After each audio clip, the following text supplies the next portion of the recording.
Hey there, just interests. Welcome back to our podcast, powered by the awesome minds at Jetoff.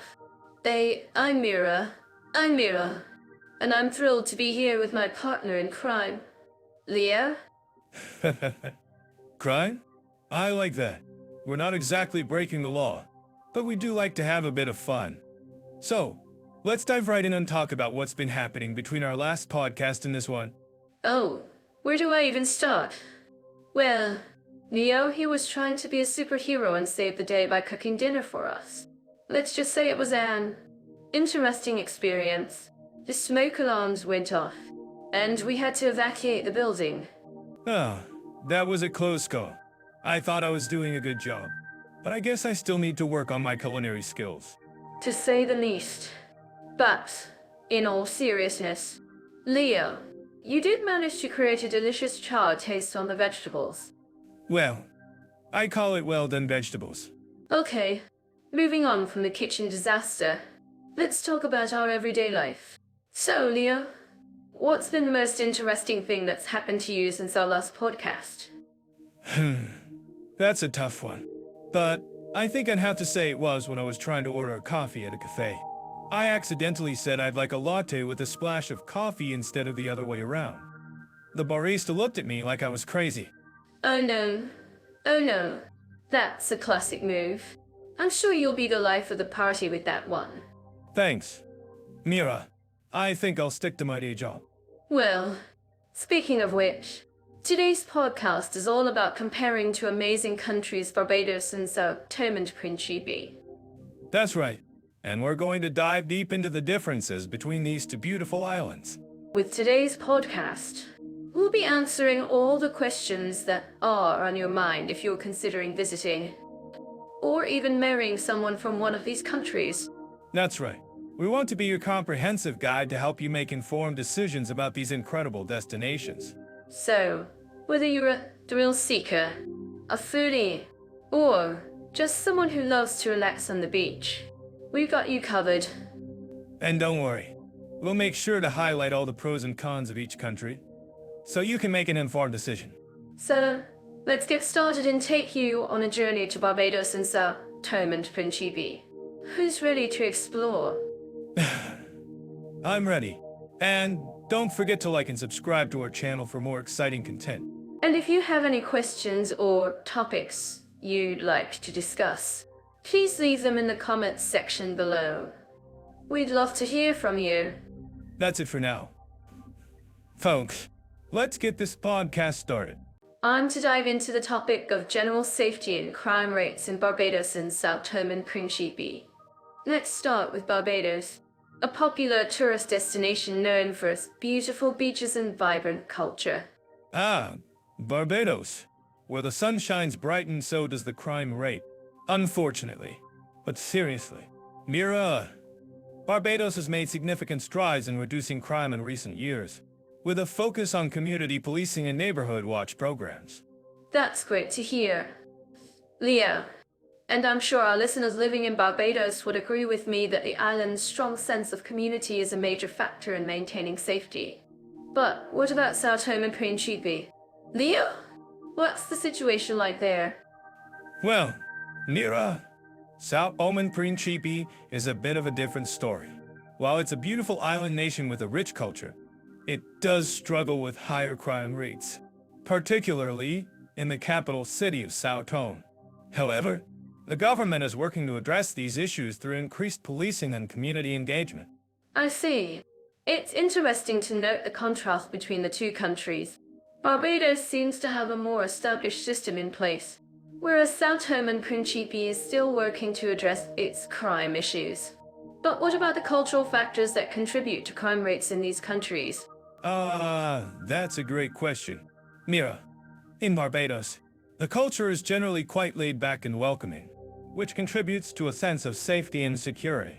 However, in Sao Tome and Principe, there's a more complex mix of cultures and traditions, which can sometimes lead to tensions and conflicts. That makes sense. And I'm sure our listeners would agree that understanding the cultural context is crucial in addressing crime rates. But what about the economic factors? Leo? How do they play a role in shaping crime rates in these countries?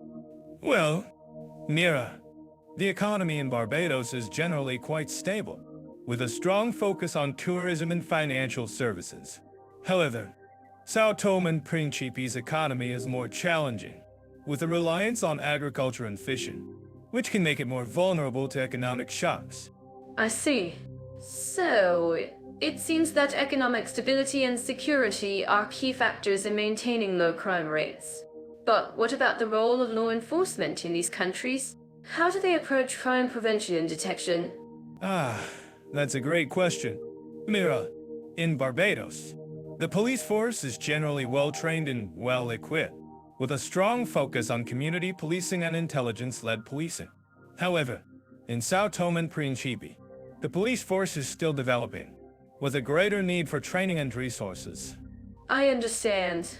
And I'm sure our listeners would agree that effective law enforcement is critical in maintaining safety and security. But what about the role of community engagement social programs in addressing crime rates? That's a great point. Mira, in Barbados, community engagement and social programs are a key part of the government's approach to crime prevention. For example, the island has a number of community-based initiatives aimed at reducing crime and promoting social cohesion. That's wonderful to hear. Leo, and I'm sure our listeners would agree that community engagement is a critical factor in maintaining safety and security. But what about the challenges faced by Sao Tome and Principe in addressing crime rates? That's a great question. Mira, in Sao Tome and Principe, the challenges are significant, with a lack of resources and infrastructure, as well as a need for greater investment in community-based initiatives and law enforcement. I see. So it seems that addressing crime rates in Sao Tome and Principe will require a sustained effort and investment from the government and international partners. But what about the opportunities for growth and development in these countries? That's a great point. Mira, both Barbados and Sao Tome and Principe have a rich cultural heritage and a strong sense of resilience, which can be leveraged to drive growth and development. I agree. Leah, and I'm sure our listeners would agree that there are many opportunities for growth and development in these countries. But what about the final thoughts? Leo, what would you like to leave our listeners with? Well, Mira, I think it's worth noting that both Barbados and Sao Tome and Principe have a lot to offer in terms of safety and security, despite the challenges they face. With a focus on community engagement, social programs, and effective law enforcement, these countries can work towards reducing crime rates and promoting a safer and more secure environment for all citizens. I agree. And I'm sure our listeners would agree that there's much to learn from the experiences of these two countries. Thanks for joining me, Leo, and I hope our listeners have found this conversation informative and engaging. I'm convinced that both Barbados and Sao Tome and Principe have a strong sense of community, but in different ways. Let's dive into their political systems and how they foster peace and unity. Yes. Barbados, being a parliamentary democracy, has a more formalized system of governance. In contrast, Sao Tome and Principe has a more hybrid system, with a mix of presidential and parliamentary elements. That's right. And I think it's fascinating how Barbados has a strong tradition of peaceful transfers of power, whereas Sao Tome and Principe has had its share of power struggles in the past. Well, I'm not sure that's entirely accurate.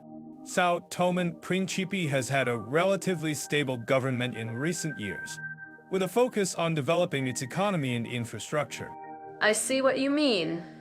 But I still think that Barbados' system is more conducive to stability and social harmony. I mean, have you seen their beautiful beaches and vibrant culture?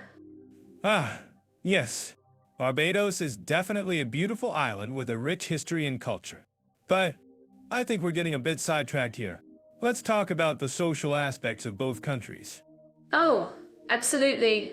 I'm curious to know more about the social dynamics in Sao Tome and Principe. How do the different ethnic groups interact with each other? Well, Sao Tome and Principe is a multicultural society with a mix of African, Portuguese, and Brazilian influences. The different ethnic groups have generally coexisted peacefully, with a strong sense of community and respect for one another. That's wonderful to hear. And I'm sure our listeners would love to know more about the cultural festivals and traditions in both countries. Can you tell us a bit about the Crop Over Festival in Barbados? Ah, yes.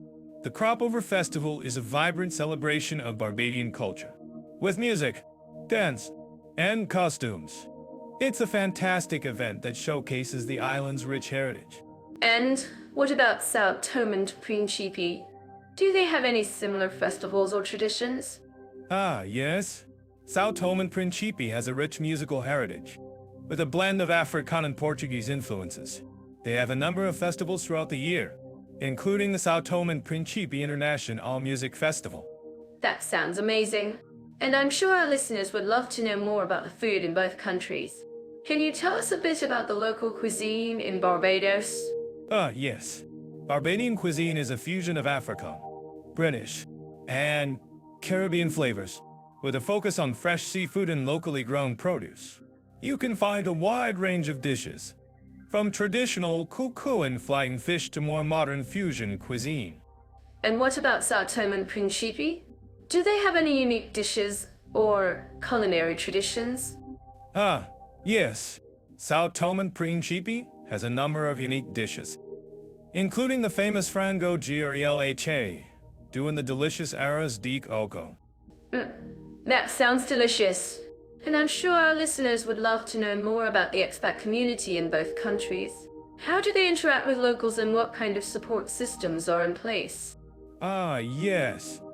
Both Barbados and Sao Tome and Principe have a growing expat community, with a range of social clubs and organizations that cater to different interests and needs. That's great to hear. And I'm sure our listeners would love to know more about the job market and economic opportunities in both countries. Ah, yes. Both Barbados and Sao Tome and Principe have a range of economic opportunities, from tourism and hospitality to finance and technology. Well, it's clear that both countries have a lot to offer, from their beautiful landscapes and vibrant cultures to their stable governments and strong sense of community. Absolutely. And I think it's wonderful that we can compare and contrast these two countries in such a way. For more insights like this, don't forget to check out JetOff. II for more in-depth analysis and expert advice on expat life in Barbados and Sao Tome and Principe. All right, let's dive into the economic conditions and cost of living in our two countries. Barbados is known for its strong tourism industry, which has a significant impact on the local economy. The island's government has implemented various measures to boost tourism, such as the Barbados Welcome Stamp, which allows digital nomads to live and work on the island for up to a year. That's a great point. Mira, I've actually heard that the Barbados Welcome Stamp has been quite popular among remote workers. But what about Sao Tome and Principe? I'm curious to know more about their economy. Is it largely dependent on agriculture? Yes, that's correct. Sao Tome and Principe has a small population and a relatively underdeveloped economy. The country relies heavily on agriculture, particularly cocoa and coffee, which are its main exports. However, the economy is also diversifying, with a growing focus on tourism and fishing. I see. So, it sounds like Barbados has a more developed economy. But Sao Tome and Principe is working to diversify its economy. That's interesting. How does the cost of living compare between the two countries? Well, Barbados is generally considered to be a more expensive country compared to Sao Tome and Principe. The cost of living in Barbados is high due to the strong demand for housing and services from tourists. In contrast, Sao Tome and Principe has a lower cost of living, with affordable housing and food options. That's a good point. Mira, I've heard that housing costs in Barbados can be quite steep, especially in the capital city of Bridgetown. But what about salaries? How do they compare between the two countries? That's a great question. Salaries in Barbados are generally higher compared to Sao Tome and Principe. The cost of living in Barbados is also higher, so it's essential to consider the overall cost of living when deciding which country to live in. I see what you mean. Mira, it's all about balance. I'm curious to know more about the job market in Barbados. What kind of jobs are available? And what kind of skills are in demand? Well, Barbados has a strong finance sector, with many international banks and financial institutions based on the island. There are also opportunities in the tourism industry, particularly in hospitality and management. Additionally, the island has a growing tech industry, with many startups and entrepreneurs based on the island. That's great to hear. Mira, I've heard that Sao Tome and Principe is also working to develop its tech industry. What kind of support is available for entrepreneurs and startups in the country? Ah, that's a great question. Sao Tome and Principe has a growing startup ecosystem, with initiatives such as the Sao Tome and Principe Entrepreneurship Fund, which provides funding and support for entrepreneurs and startups. There are also many co-working spaces and incubators available on the island. I see. So I think that we can conquer that. So it sounds like both countries are working to develop their economies and support entrepreneurs. That's great to hear. I'm curious to know more about the healthcare system in each country. How does it compare? Well, Barbados has a well-developed healthcare system, with many high-quality hospitals and medical facilities. In contrast, Sao Tome and Principe has a more limited healthcare system, with fewer medical facilities and resources. I see. So, it sounds like Barbados has a more developed healthcare system. But what about the cost of healthcare? Is it affordable for expats? That's a great question. The cost of healthcare in Barbados can be quite high, especially for non-residents. The country has a universal healthcare system, which provides free or low-cost healthcare to residents. I see. So, it sounds like Sao Tome and Principe has a more limited healthcare system, but it's also more affordable. That's interesting. I'm curious to know more about the education system in each country. How does it compare? Well, Barbados has a well-developed education system, with many high-quality schools and universities. In contrast, Sao Tome and Principe has a more limited education system, with fewer schools and universities. I see. So, it sounds like Barbados has a more developed education system. But what about the cost of education? Is it affordable for expats? That's a great question. The cost of education in Barbados can be quite high, especially for non-residents. The country has a range of education options, including public and private schools, as well as universities. I see. So, it sounds like both countries have their strengths and weaknesses when it comes to economic conditions and cost of living. That's a great summary. Mira, I'm curious to know more about what our listeners think about this. Great question. Leo, I'm sure our listeners would agree that both countries have their pros and cons when it comes to economic conditions and cost of living. If you have any thoughts or comments, please let us know in the comments below. That's a great point. Mira, I'm sure our listeners would appreciate any additional insights or advice on this topic. Thanks for sharing your expertise with us. Mira. Dive into the world of accommodation options and quality in Barbados and Sao Tome and Principe. I'm sure our listeners living in these countries would agree with me that finding the perfect place to stay is a top priority when moving abroad. I completely agree. Mira, and let me tell you, both Barbados and Sao Tome and Principe offer a unique set of challenges when it comes to finding accommodation. I mean, have you ever tried to find a place to stay in Barbados during peak season? It's like trying to find a needle in a haystack. Oh, Leo, you're exaggerating just a bit, aren't you? But seriously, Barbados does have a competitive market for rentals, especially in areas like Bridgetown and Street. Lawrence Gap. I've heard that prices can get quite steep, especially for luxury villas and apartments. Steep? That's an understatement. Mira, I've seen villas going for upwards of $10, so I think that we can conquer that $0 a month, just for the privilege of staying in a beautiful beachfront location. And don't even get me started on the competition for apartments and houses in the city. I see what you mean, Leo. But what about Sao Tome and Principe? I've heard that the island nation has a more relaxed attitude towards accommodation, with a focus on community and shared living spaces. Yes. Sao Tome and Principe is indeed a more laid-back place when it comes to accommodation. I've heard that many expats and locals alike opt for shared living arrangements, like guest houses and hostels, which can be a great way to meet new people and experience the local culture. That's so true. Leo. And I've also heard that the island nation has a number of eco-lodges and sustainable accommodations that are perfect for those looking for an immersive experience. Absolutely. Sao Tome and Principe is a nature lover's paradise, with its lush forests, stunning beaches, and vibrant coral reefs. And the accommodations reflect that, with many places offering eco-friendly and sustainable options. I'm curious. Leo, have you ever stayed in an eco-lodge or sustainable accommodation in Sao Tome and Principe? What was your experience like?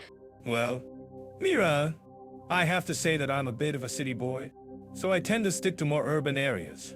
But I have heard from friends who have stayed in eco-lodges that they're amazing experiences, with incredible food, beautiful surroundings, and a real sense of connection to nature. That sounds wonderful. Leo, and I'm sure our listeners would love to hear more about the unique experiences that can be had in Sao Tome and Principe. Absolutely. And I think we should also talk about the cost of living in both countries. I mean, have you seen the prices of food and transportation in Barbados? It's like they're trying to rob us blind. Leo, you're such a drama queen. But seriously, the cost of living in Barbados can be quite high, especially when it comes to food and transportation. But Sao Tome and Principe is a much more affordable option, with lower prices for food, transportation, and accommodations. That's true, Mira. And I think it's worth noting that Sao Tome and Principe has a number of programs in place to support sustainable development and reduce the cost of living for residents. Oh, that's so great to hear. Leo, and I think we should also talk about the quality of life in both countries. I mean, have you ever experienced the laid-back vibe of Barbados during the off-season?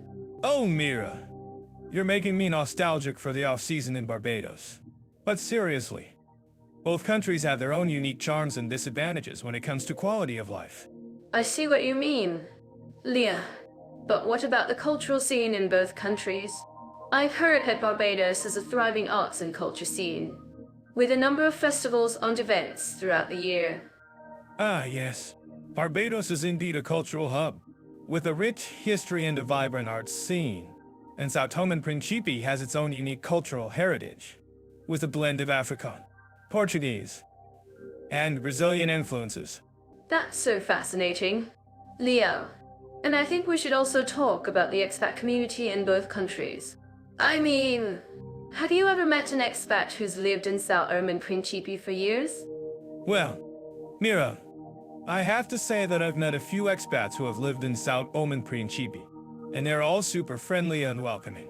And I think it's worth noting that both countries have a strong sense of community, with many expats and locals alike getting involved in local initiatives and projects. That's so great to hear. Leo, and I think we should wrap up this segment by talking about what our listeners can expect when it comes to accommodation options and quality in Barbados and Sao Tome and Principe. Absolutely. And I think it's worth noting that both countries have their own unique strengths and weaknesses when it comes to accommodation. But with a little bit of research and planning, I'm sure our listeners can find the perfect place to stay in either country. I completely agree. Leo, and I think we should also encourage our listeners to share their own experiences and tips for finding accommodation in Barbados and Sao Tome and Principe. That's a great idea. Mira, and I think we should also invite our listeners to share their own stories and experiences with accommodation in the comments section below. Wonderful idea. Leo, and I think we should also give a shout out to our listeners living in Barbados and Sao Tome and Principe, who are always eager to share their expertise and advice with us. Absolutely. And I think we should also give a special mention to the Barbados Tourism Authority and the Sao Tome and Principe Tourism Board, who have been instrumental in helping us promote these beautiful destinations. Thank you, Leo.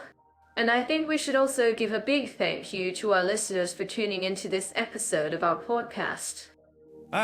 Absolutely. And I think we should also invite our listeners to tune into our next episode, where we'll be discussing the best ways to stay healthy and fit in Barbados and Sao Tome and Principe. Oh, wonderful idea. Leo! And I think we should also give a shout out to our listeners who have been sharing their own tips and advice on social media using the hashtag Barbados, Sao Tome and Principe. Ah, great idea. Mira. And I think we should also give a special mention to our social media team, who have been.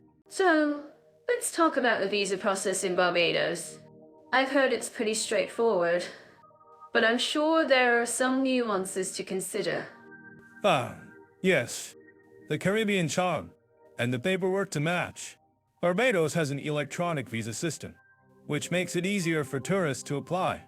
But, of course, there are some requirements, like proof of onward travel and sufficient funds. That sounds manageable. But, what about for expats? Do they need to go through a different process? Well, expats need to apply for a residence permit, which involves more paperwork, but it's still relatively smooth. The government has online resources to guide you through the process. I'm sure that's a relief for some people. So, what about Sao Tome and Principe? I've heard it's a bit more complicated. Complicated is one way to put it. Sao Tome has a more bureaucratic system, with multiple agencies involved. But, hey, that's just part of the adventure, right? I guess so. But seriously, what's the process like for expats in Sao Tome? It's a bit more involved, but the government is working to simplify the process. Expats need to apply for a residence permit, which requires a police certificate, a medical certificate, and proof of income. Wow, that's a lot of paperwork. But I'm sure it's worth it for the beautiful island life. Yes, the island life is definitely worth it. And, hey, if you're a digital nomad, Sao Tome has some great co-working spaces in a growing expat community. That's great to hear. I'm sure our listeners would love to know more about the expat community in Sao Tome. Absolutely. And, of course, we have to talk about the cost of living in both countries. Barbados is generally more expensive, but Sao Tome has a lower cost of living. That's a good point. But what about the quality of life? I've heard that Barbados has some great healthcare facilities. Yes, Barbados has a well-developed healthcare system, with some great hospitals and medical facilities. Sao Tome, on the other hand, has some challenges with healthcare, but it's improving. I see. Well, it's always good to have options. And, hey, if you're an entrepreneur, Sao Tome has some great tax incentives for startups. Yes, the tax incentives are definitely a perk. And, hey, if you're an expat, you can also apply for a residence permit in Sao Tome, which has some great benefits, like a visa-free stay in other African countries. That's a great point. And, hey, if you're a foodie, both countries have some amazing cuisine. Yes, the food in both countries is definitely worth trying. And, hey, if you're a beach lover, Barbados has some of the most beautiful beaches in the Caribbean. I'm sure our listeners would agree with that. Okay, so let's summarize. Barbados has a relatively smooth visa process, while Sao Tome has a more bureaucratic system. But, hey, both countries have their charms, and it ultimately depends on what you're looking for. That's right. And, hey, if you're still unsure, just remember the key to success is to be flexible and adapt to the local culture. Wise words. Leo, thanks for sharing your insights with us today. Anytime. Mira. Dive into the healthcare system of Barbados, shall we? I'm sure our listeners living in this country would agree with me that the quality of healthcare is quite high. Ah, yes. The Bajan healthcare system is indeed impressive, with a well-equipped public hospital, the Queen Elizabeth Hospital, and a network of private clinics. Medical care is readily available to both locals and expats.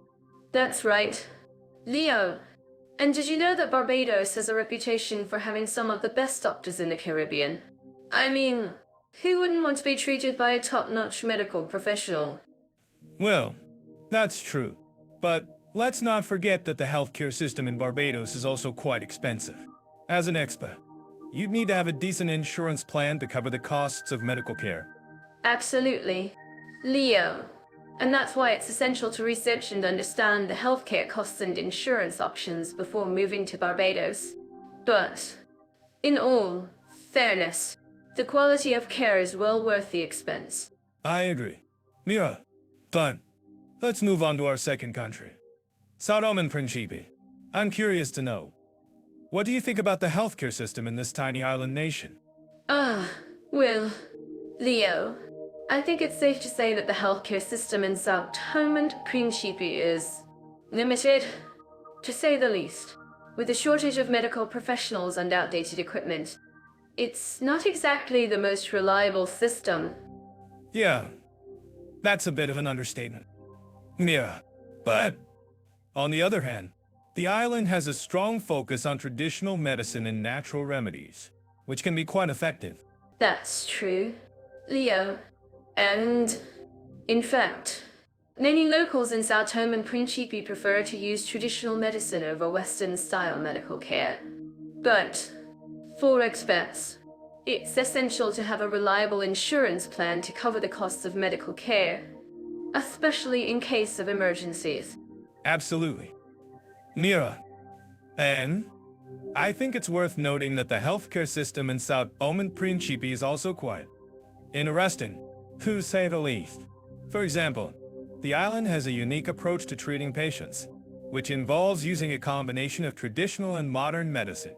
Well, that's certainly unique, Leo. But, in all seriousness, I think it's essential to research and understand the healthcare system in Sao Tome and Principe before moving there. After all, your health is your most valuable asset. Well said, Mira. And I think it's worth noting that both countries have their own strengths and weaknesses when it comes to healthcare. As expats, it's essential to be aware of these differences and plan accordingly. That's right, Leo. And I'm sure our listeners would agree with me that it's always better to be safe than sorry when it comes to healthcare. After all, you can never be too prepared when it comes to your health. Absolutely. Mira. And I think it's worth noting that both countries have a strong focus on community-based healthcare, which is essential for building trust and understanding between healthcare providers and patients. Well, that's a great point, Leo. And I think it's worth noting that both countries also have a strong focus on preventative care, which can help prevent illnesses and promote overall well-being. Well, that's all for now. Folks, thanks for joining us on this journey through the healthcare systems of Barbados and Sao Tome and Principe. Remember, your health is your most valuable asset, so take care of it. And don't forget to leave your comments below and let us know what you think about the healthcare systems in these two countries. After all, we want to hear from you. Well, that's all for now. Thanks for listening, and we'll catch you in the next episode. And don't forget to subscribe to our channel and hit that notification bell so you can stay up to date on all our latest episodes. Alright, let's dive into transportation, infrastructure and convenience in our two countries. And to compare Barbados and Sao Tome and Principe, both with their unique island vibes. Leo, tell me, what's the first thing that comes to mind when you think of transportation in Barbados?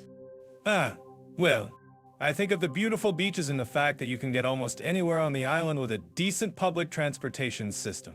The buses are colorful, and the drivers are enthusiastic, to say the least. But seriously, Mira, Barbados has made significant investments in its road network, making it relatively easy to get around, especially in the main tourist areas. That's great to hear. Leo, I've been to Barbados a few times, and I agree. The public transportation is quite efficient. But what about Sao Tome and Principe? I've heard it's a bit more rugged when it comes to transportation. Rugged is one way to put it. Mira, Sao Tome and Principe has a more limited public transportation system, and the roads can be quite rough, especially in the rural areas. However, the island has a strong focus on developing its infrastructure, and there are plans to improve the roads and transportation network in the coming years. I bet our listeners in Sao Tome and Principe are nodding their heads right now. Yeah, we know all about those rough roads. But seriously, Leo, how does Sao Tome and Principe compare to Barbados in terms of road quality? Well, Mira, if I had to give a score, I'd say Barbados has a slight edge in terms of road quality. The island has invested heavily in maintaining its roads, and they're generally in good condition. Sao Tome and Principe, on the other hand, has a more patchwork approach to road maintenance, which can make for some bumpy rides. That's interesting. I've heard that Barbados has a strong focus on tourism, and its transportation infrastructure reflects that. But what about Sao Tome and Principe? How does it cater to tourists? That's a great question. Mira, Sao Tome and Principe has a more laid-back approach to tourism, and its transportation infrastructure reflects that. While there are some tour operators that offer transportation services, it's generally not as developed as Barbados. However, the island's natural beauty and unique attractions make it a hidden gem for tourists who are willing to venture off the beaten path. I love that. It's all about finding those hidden gems, right? And speaking of gems, what about the transportation options in Barbados? I've heard that the island has a strong focus on ecotourism, and its transportation infrastructure reflects that. That's right. Mira, Barbados has made a concerted effort to reduce its carbon footprint, and its transportation infrastructure is a big part of that. The island has invested in electric buses and has a strong focus on promoting sustainable transportation options. I'm so impressed. Leo, it's great to see countries prioritizing sustainability. And speaking of prioritizing, what about Sao Tome and Principe? How does it prioritize transportation in its development plans? Oh, that's a great question. Mira, Sao Tome and Principe has a strong focus on developing its transportation infrastructure as part of its overall development plan. The island is investing in new roads, bridges, and other transportation infrastructure to improve connectivity and stimulate economic growth. I bet our listeners in Sao Tome and Principe are to hear about those development plans. Leo, and finally, what about transportation costs? How do they compare between Barbados and Sao Tome and Principe?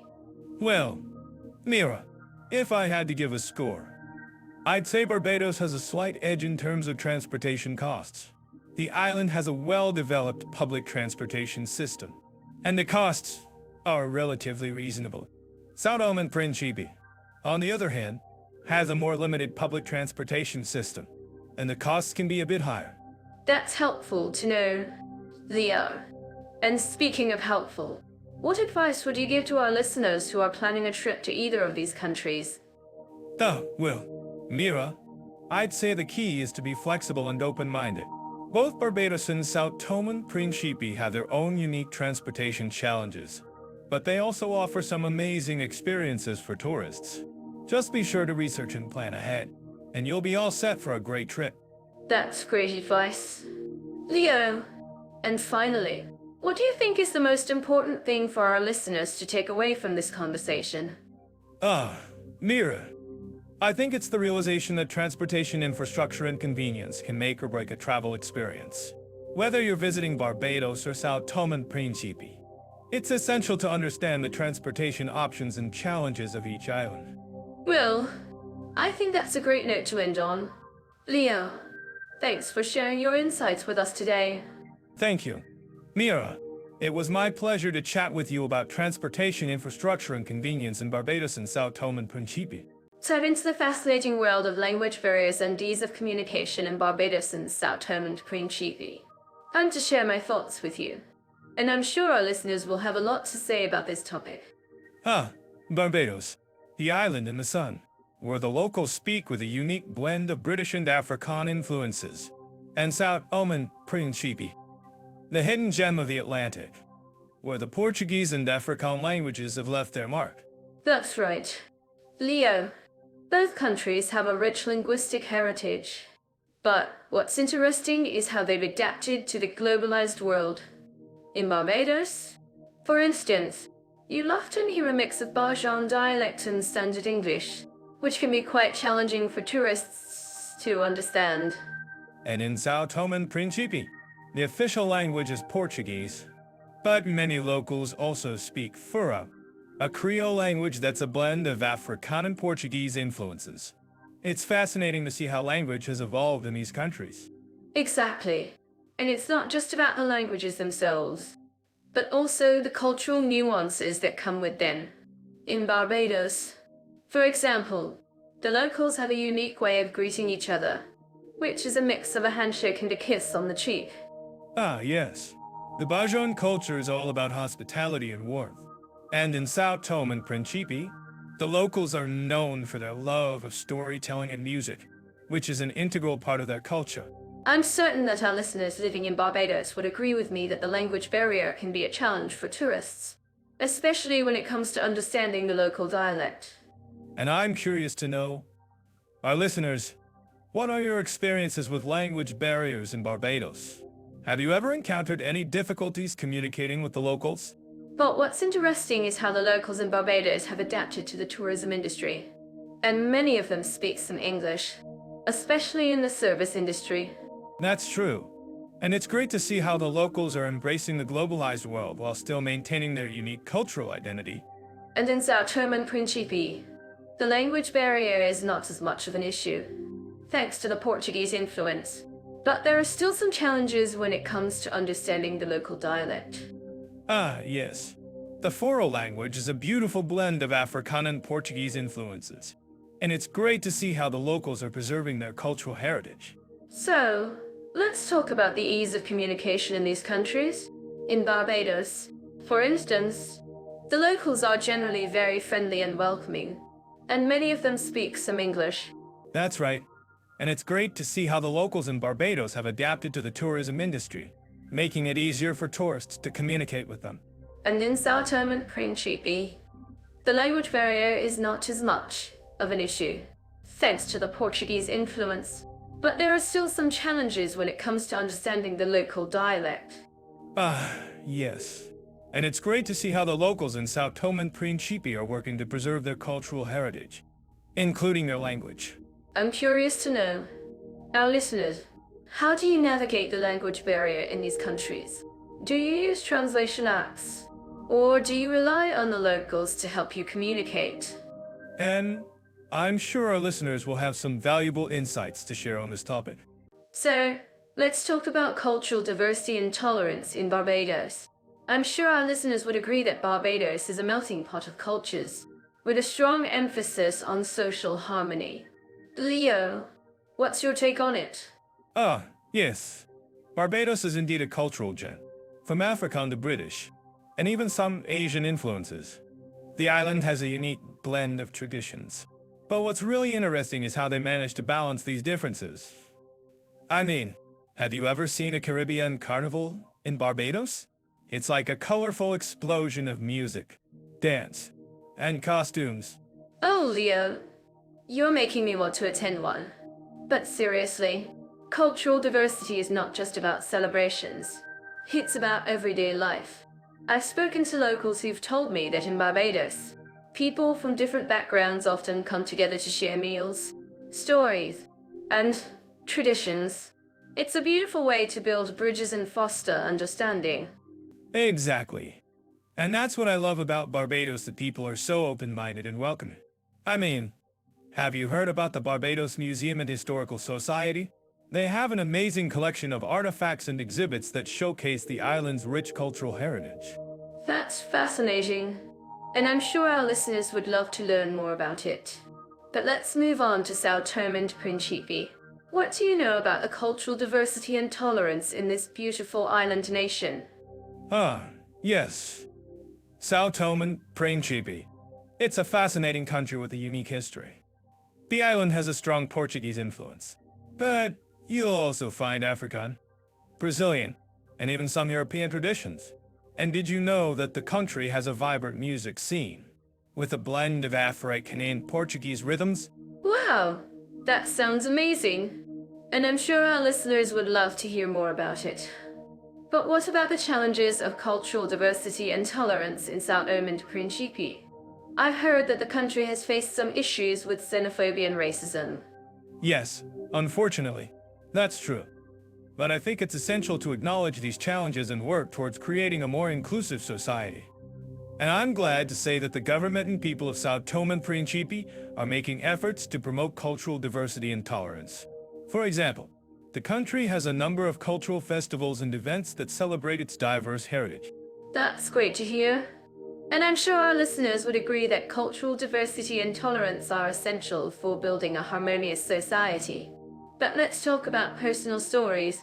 Have you ever met someone from Barbados or Sao Tome and Principe who has shared their experiences with cultural diversity and tolerance? Yes. I've met a wonderful woman from Barbados who told me about her experiences growing up in a multicultural family. She said that her parents, who were from different backgrounds, always encouraged her to respect and celebrate the traditions of both cultures. And she told me about the time she was invited to a traditional African ceremony in Barbados, and how it was a truly life-changing experience for her. Wow, that's such a beautiful story. And I'm sure our listeners would love to hear more about it. But let's talk about the role of education in promoting cultural diversity and tolerance. How do you think education can play a role in building a more inclusive society? That's a great question. I think education is essential for promoting cultural diversity and tolerance. By teaching children about different cultures and traditions, we can help break down stereotypes and build empathy and understanding. And I'm glad to say that both Barbados and Sao Tome and Principe have made efforts to promote cultural diversity and tolerance through education. That's fantastic. And I'm sure our listeners would agree that education is key to building a more inclusive society. But let's wrap up this topic by asking our listeners to share their thoughts on cultural diversity and tolerance in Barbados and Sao Tome and Principe. What do you think our listeners would say about these two island nations? I'm sure they would say that both Barbados and Sao Tome and Principe are truly special places, with a unique blend of cultures and traditions. And that's what makes them so appealing to visitors and expats alike. But what do you think? Mira? What's your final thought on cultural diversity and tolerance in these two countries? Well, Leo, I think that's a great way to wrap up this topic. And I'm sure our listeners would agree that cultural diversity and tolerance are essential for building a harmonious society. Thanks for joining me on this topic, and I hope our listeners have enjoyed it. So, let's talk about educational opportunities and language schools in Barbados and Sao Tome and Principe. I'm sure many of our listeners have wondered about the quality of education in these beautiful islands. Leo, what's the literacy rate like in Barbados? Great question. Mira, Barbados has a literacy rate of over 99%, which is one of the highest in the world.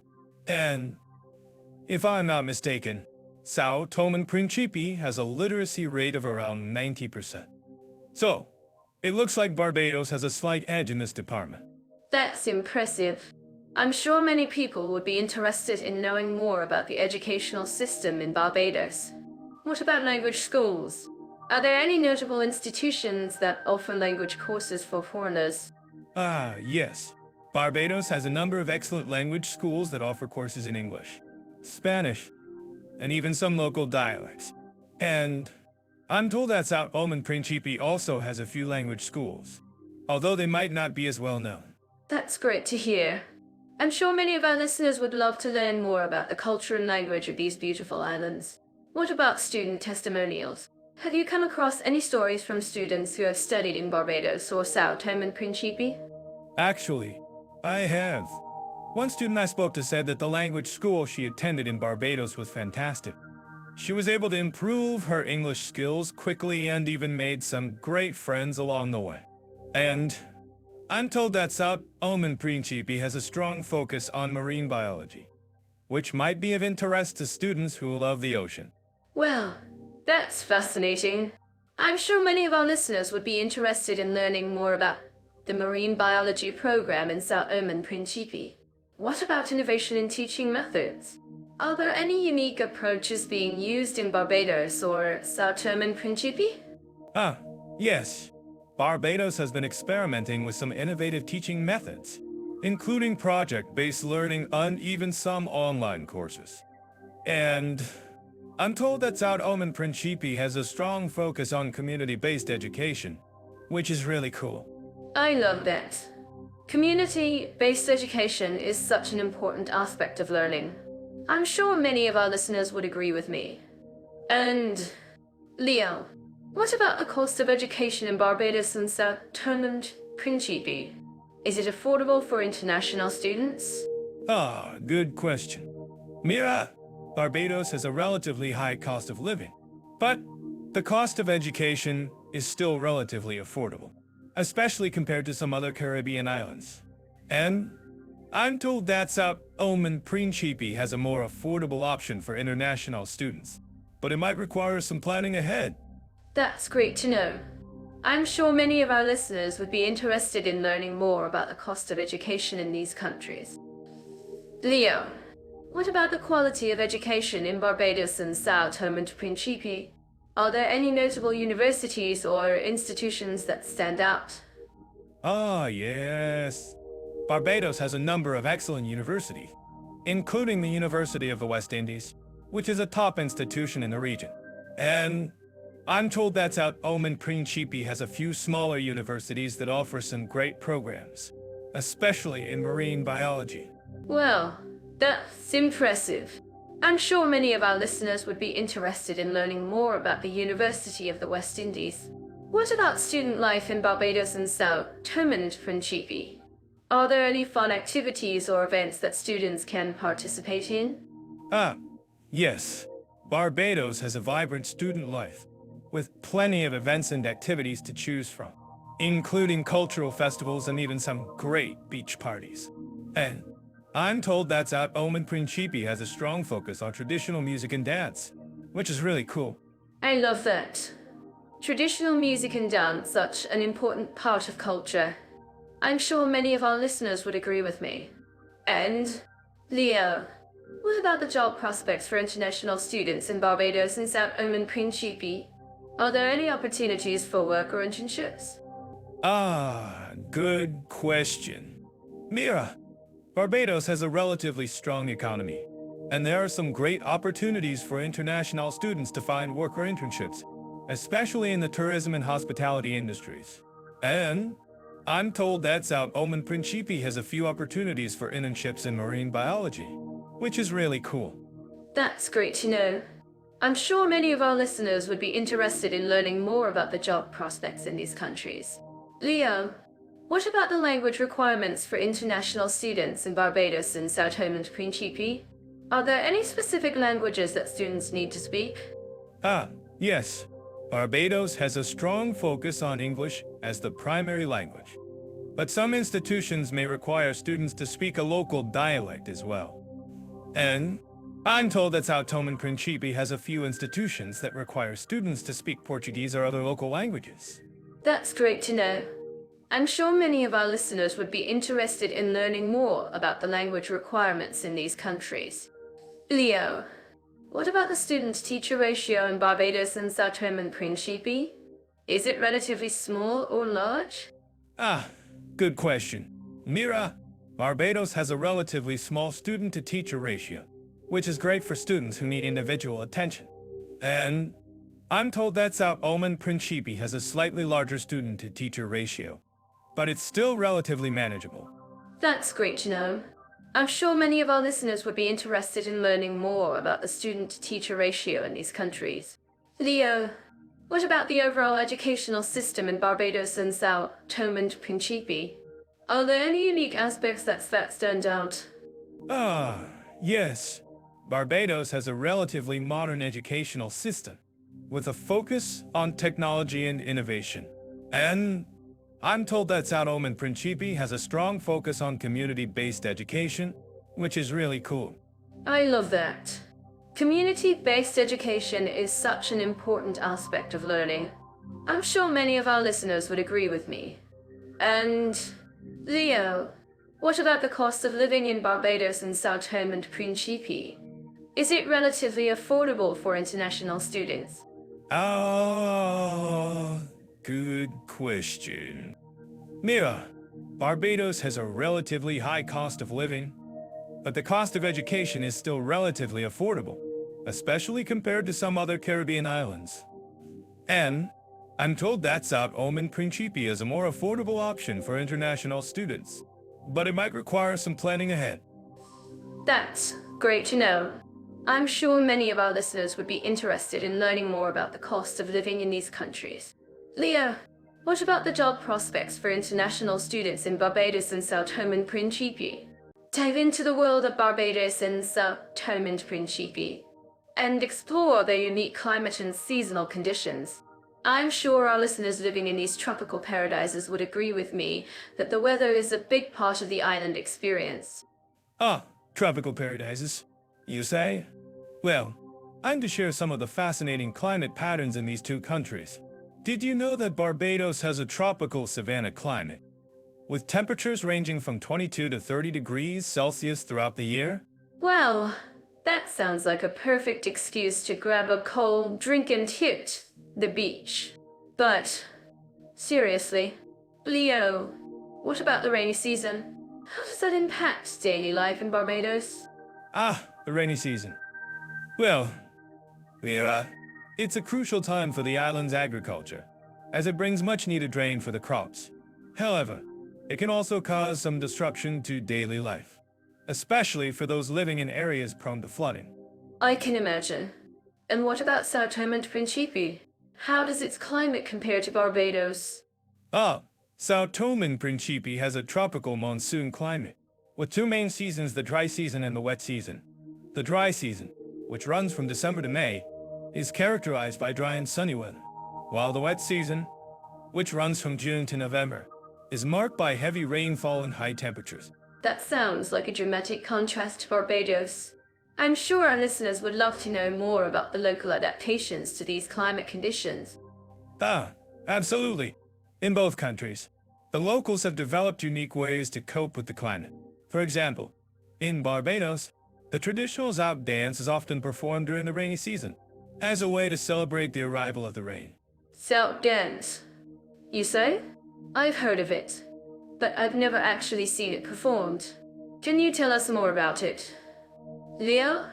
Well, Mira, the Zout dance is a lively and energetic style of dance that originated in the Caribbean. It's characterized by its fast-paced rhythms and acrobatic moves, which are often performed to the sound of steel drums and other traditional instruments. Well, that sounds like an amazing spectacle. I'm sure our listeners would love to experience it for themselves.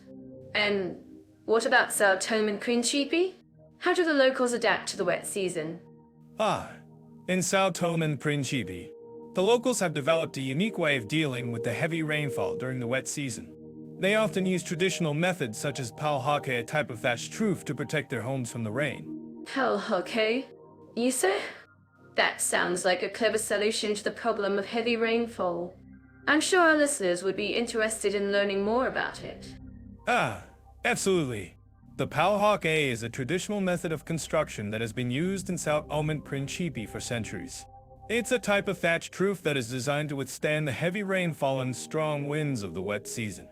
That's fascinating. I'm sure our listeners would love to know more about the local flora and fauna in both countries. Can you tell us more about the unique plants and animals that can be found in Barbados and Sao Tome and Principe? Ah, absolutely. In Barbados, the local flora includes a variety of tropical plants such as the tiberia tree, which is known for its vibrant pink flowers. As for the local fauna, Barbados is home to a wide range of marine life, including sea turtles and stingrays. Wow, that sounds like an amazing array of wildlife. And what about Sao Tome and Principe?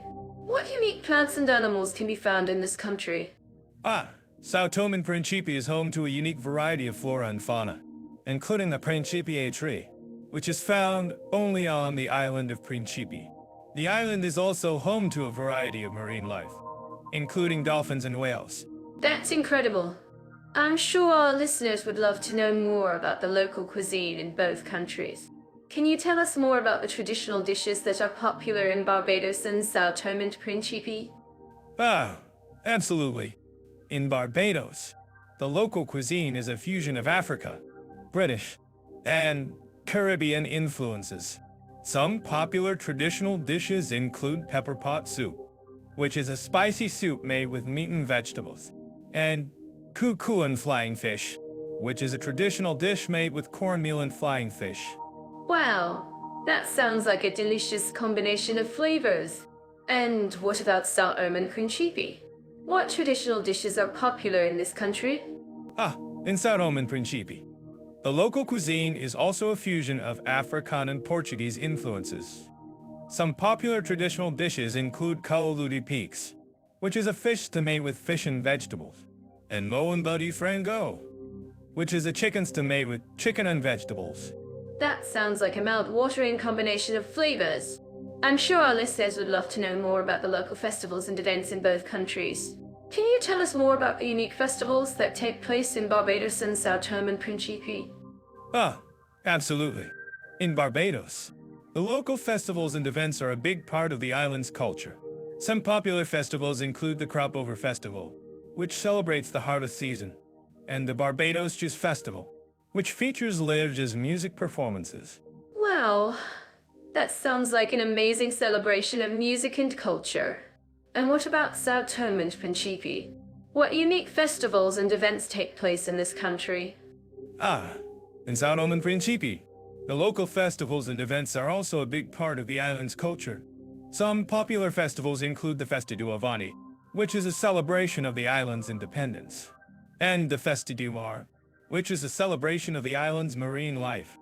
That's fantastic. I'm sure our listeners would love to know more about the local art and crafts in both countries. Can you tell us more about the unique art forms that are popular in Barbados and Sao Tome and Principe? Absolutely. In Barbados, the local art forms are a big part of the island's culture. Some popular art forms include wood carving, pottery, and metalwork. Wow, that sounds like a fascinating combination of art forms. And what about Sao Tome and Principe? What unique art forms can be found in this country? In Sao Tome and Principe, the local art forms are also a big part of the island's culture. Some popular art forms include wood carving, basket weaving, and textiles. I'm loving the idea of diving into the world of food, culture, and nutritional alternatives in Barbados and Sao Tome and Principe. Who's up for some Caribbean cuisine? I'm more than up for it. Barbados, for instance, is famous for its rum and Bajan cuisine, which is a delicious blend of African, British, and Caribbean flavors. Exactly. And one of the things I love about Bajan cuisine is the emphasis on fresh seafood and locally grown produce. It's all about using what's available in the islands. That's one of the things I admire about Caribbean cuisine in general, the focus on using local ingredients and traditional cooking methods. And in Barbados, you can't go wrong with a traditional Bajan pepper pot soup. Pepper pot soup sounds amazing. I'm sure our listeners would love to hear more about the ingredients and spices that go into making it. Leo, can you tell us a bit more about that? Of course. The pepper pot soup is a staple of Bajan cuisine, and it's made with a variety of ingredients like beef, pork, chicken, and seafood, all simmered in a flavorful broth with a blend of spices and herbs. Wow, that sounds like a hearty and flavorful dish. And I'm sure our listeners would be interested in knowing more about the local ingredients used in Bajan cuisine. Can you tell us a bit more about that? Leo? Well, one of the things I love about Bajan cuisine is the emphasis on using local produce like yams, sweet potatoes, and cassava. And of course, there's also the seafood. The islands are surrounded by a rich marine ecosystem, so you can find an incredible variety of fresh fish and shellfish. That's so true. And I think it's great that the local produce is used in so many traditional dishes. I'm curious. Leo, have you tried any of the local fruits in Barbados? Yes. I've tried some of the amazing tropical fruits like guava, passion, and mango. And I have to say, they're some of the best fruits I've ever had. I completely agree. And I think it's great that the local fruits are used in so many desserts and drinks. Now, let's talk about Sao Tome and Principe. What can our listeners expect from the food culture there? Oh, Sao Tome and Principe has a unique food culture that's influenced by Africa, Portuguese, and Brazilian cuisines. One of the things I love about the food there is the emphasis on fresh seafood and local produce. That sounds amazing. And I'm sure our listeners would love to hear more about some of the traditional dishes from Sao Tome and Principe. Can you tell us a bit more about that? Leah? Well, one of the things I love about the food in Sao Tome and Principe is the emphasis on using local ingredients like fish, shellfish, and tropical fruits. And of course, there's also the influence of Portuguese cuisine, which is reflected in dishes like cauludi piques and frango grelhado. Wow, those sound like delicious dishes. And I'm sure our listeners would be interested in knowing more about the local ingredients used in Sao Tome and Principe. Can you tell us a bit more about that? Leo? Well, one of the things I love about the local ingredients in Sao Tome and Principe is the variety of tropical fruits like mangoes, papayas, and pineapples. And of course, there's also the seafood. The islands are surrounded by a rich marine ecosystem, so you can find an incredible variety of fresh fish and shellfish. That sounds amazing. And I think it's great that the local ingredients are used in so many traditional dishes. I'm curious. Leo, have you tried any of the local desserts in Sao Tome and Principe? Yes. I've tried some of the amazing desserts like doce de coco and massadis or goat massadis. And I have to say, they're some of the best desserts I've ever had. I completely agree. And I think it's great that the local desserts are used in so many traditional celebrations. Now, let's talk about nutritional alternatives in Barbados and Sao Tome and Principe. What can our listeners expect from the local produce in these countries? The local produce in Barbados and Sao Tome and Principe is incredibly nutritious and delicious. One of the things I love about the local produce in these countries is the variety of fruits and vegetables that are available. That's so true. And I think it's great that the local produce is used in so many traditional dishes. I'm curious.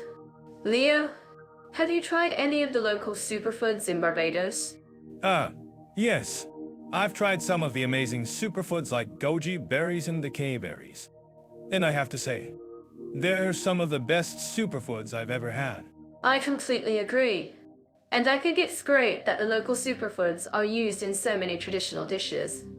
Now, let's talk about some of the innovative food solutions in Barbados and Sao Tome and Principe. What can our listeners expect from the local food scene in these countries? The local food scene in Barbados and Sao Tome and Principe is incredibly innovative and delicious. One of the things I love about the local food scene in these countries is the emphasis on using local ingredients and traditional cooking methods. That sounds amazing. And I'm sure our listeners would love to hear more about some of the local food trends in Barbados and Sao Tome and Principe. Can you tell us a bit more about that? Leo? Well, one of the things I love about the local food trends in Barbados and Sao Tome and Principe is the emphasis on using local produce and seafood. And of course, there's also the influence of international cuisines like Italian and Chinese, which is reflected in dishes like pizza and stir-fry. Wow, those sound like delicious dishes.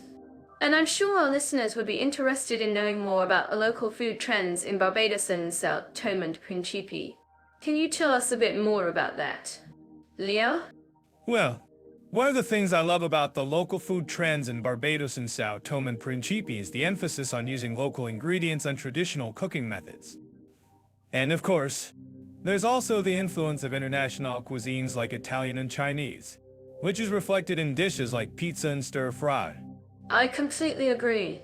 And I think it's great that the local food trends are used in so many traditional celebrations. I'm curious. Leah, have you tried any of the local street food in Barbados? Yes. I've tried some of the amazing street food like corn. I'm so to share with you the rich historical, cultural, and artistic values of Barbados and Sao Tome and Principe. Judah, AI loves uncovering stories like this, and so do we. Let's start with Barbados, the island that's steeped in history and has a vibrant cultural scene. I mean, have you seen the stunning Harrison's Cave? It's like a natural wonderland. Ah, Barbados is indeed a treasure trove of natural wonders. And let's not forget about the stunning beaches, like Carlisle Bay and Paynes Bay. But, Mira, you know I'm always up for a challenge. So let's dive into Sao Tome and Principe's rich history and culture. I'm curious to see how they compare to Barbados. Ah, excellent choice. Leo? Sao Tome and Principe has a fascinating history, with influences from Portugal, Africa, and Brazil. And have you heard about the Principe Islands' colonial architecture? It's like a time capsule from the 19th century. Wow, that sounds amazing.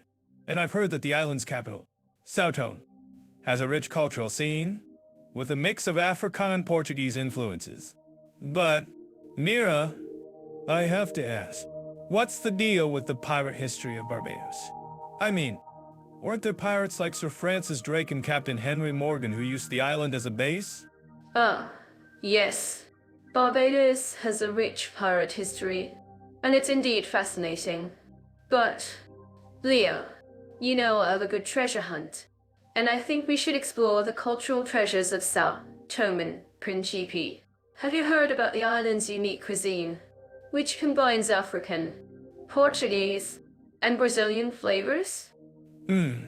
That sounds delicious. And I've heard that the island's music scene is also unique, with a blend of African and Portuguese rhythms. But, Mira, I have to ask, what's the significance of the Barbados National Heroes Square? Is it a celebration of the island's independence? Yes. The National Heroes Square is a celebration of Barbados' independence, and it's a beautiful tribute to the island's heroes.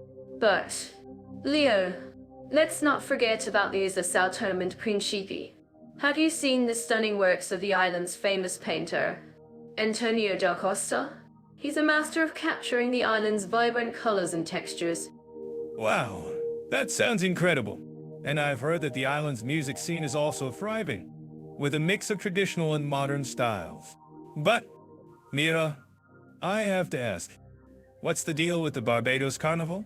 Is it a celebration of the island's African heritage? Yes. The Barbados Carnival is indeed a celebration of the island's African heritage, and it's a vibrant display of music, dance, and culture. And, Leo, I think we should explore the island's historical treasures, like the street, Nicholas Abbey, which is one of the oldest buildings on the island. Ah, excellent choice. Mira, the street, Nicholas Abbey is indeed a historic gem, and I'm sure our listeners would love to hear more about it. And, Mira, I have to ask, what's the significance of the Sao Tome and Principe's independence from Portugal in 1975? Was it a peaceful transition? Yes. The independence of Sao Tome and Principe was a peaceful transition, and it's a testament to the island's rich cultural heritage. And, Leo, let's not forget about the island's natural wonders, like the stunning waterfalls of the Principe Island. Well, the waterfalls of the Principe Island are indeed breathtaking, and I'm sure our listeners would love to see that. And, Mira, I think we should wrap up this criterion by highlighting the unique cultural experiences that Barbados and Sao Tome and Principe have to offer. What do you think our listeners would enjoy most about these islands? I think our listeners would love the vibrant cultural scenes of both islands, and the unique historical treasures that they have to offer. And, Leo, let's not forget about the stunning beaches and natural wonders that both islands have to offer. It's a treasure trove of experiences, and I'm sure our listeners will be inspired to visit these islands soon. I couldn't agree more. Mira, and as we wrap up this criterion, I want to say thank you to Jet Off AI for supporting our podcast and helping us uncover the rich cultural heritage of these incredible islands. And to our listeners, thank you for tuning in and joining us on this journey of discovery. Thank you, Leo. And to our listeners, don't forget to follow us on social media and subscribe to our podcast for more exciting content like this. And, as we say in Barbados, WAM?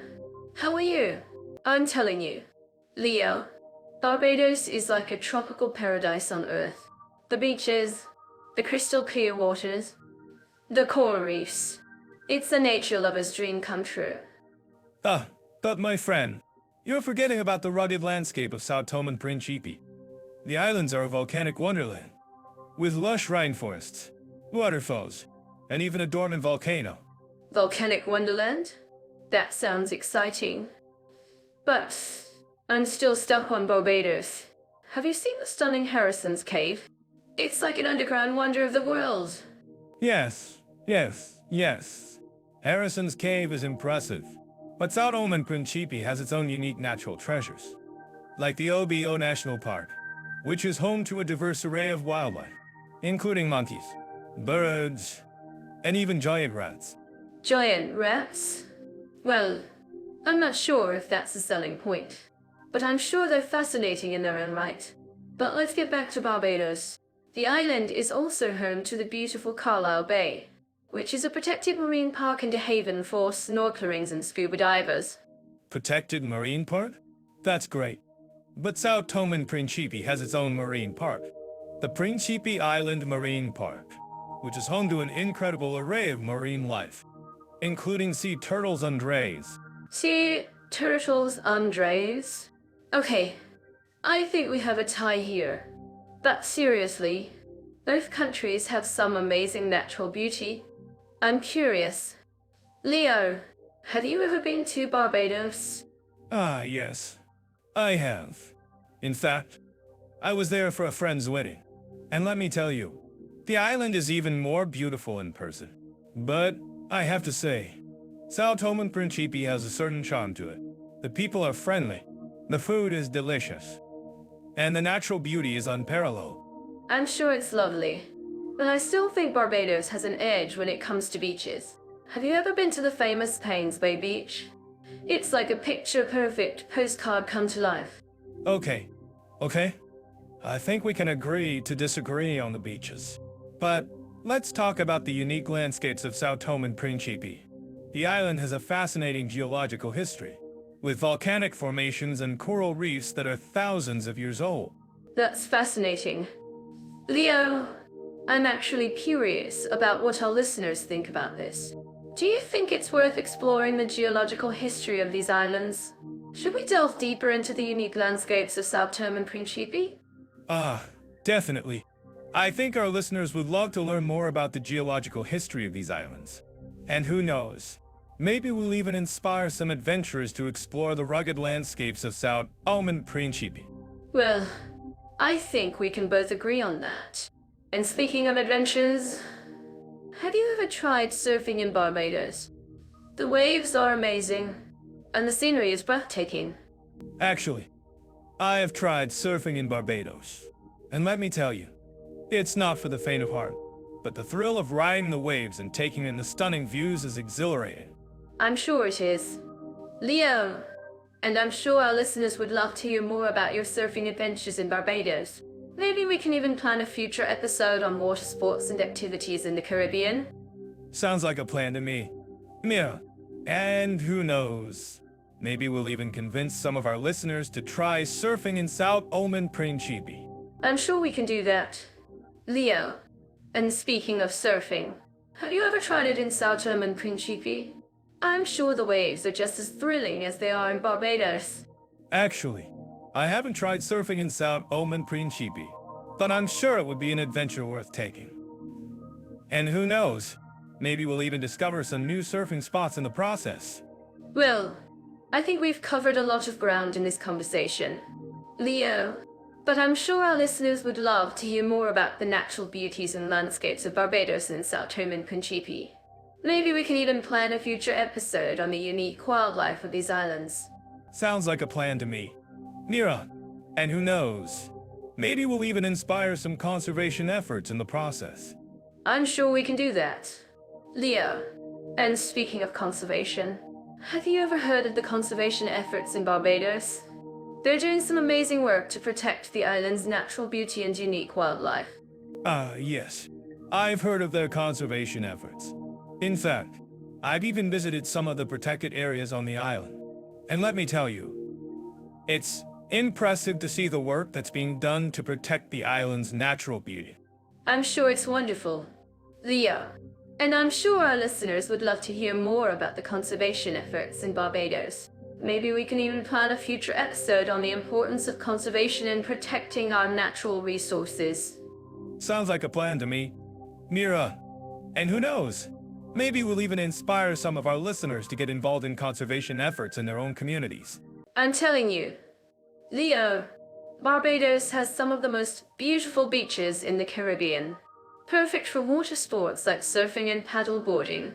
The waves are just right for beginners, and the scenery is breathtaking.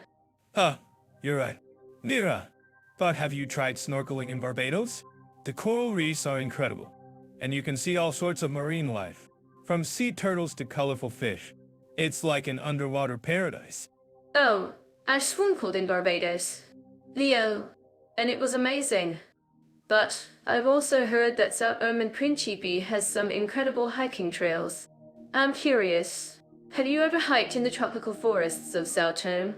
Actually, Mira, I have. And it was an unforgettable experience. The forests are teeming with wildlife, and the views from the top of the hills are just stunning. Plus, the locals are super friendly and willing to share their knowledge of the island's history and culture. That sounds incredible. Leo, I'm sure our listeners would love to know more about the hiking trails in Sao Tome. Maybe we can even get some tips from our listeners on the best trails to explore. If you think this is wrong, please let us know in the comments. I'm sure our listeners will have some great recommendations. But back to Barbados. Have you tried the catamaran cruises? They're a great way to see the island from a different perspective. And you can even spot dolphins and whales in their natural habitat. Oh, I've done the catamaran cruise, Leo, and it was fantastic. But I've also heard that Sao Tome has some amazing waterfalls. I'm curious, have you ever visited the Sao Pedro River? Actually, Mira, I have. And the Sao Pedro River is indeed stunning. The waterfalls are breathtaking, and the surrounding scenery is just beautiful. Plus, the locals are super proud of their natural resources and are working hard to preserve them for future generations. That's so great to hear.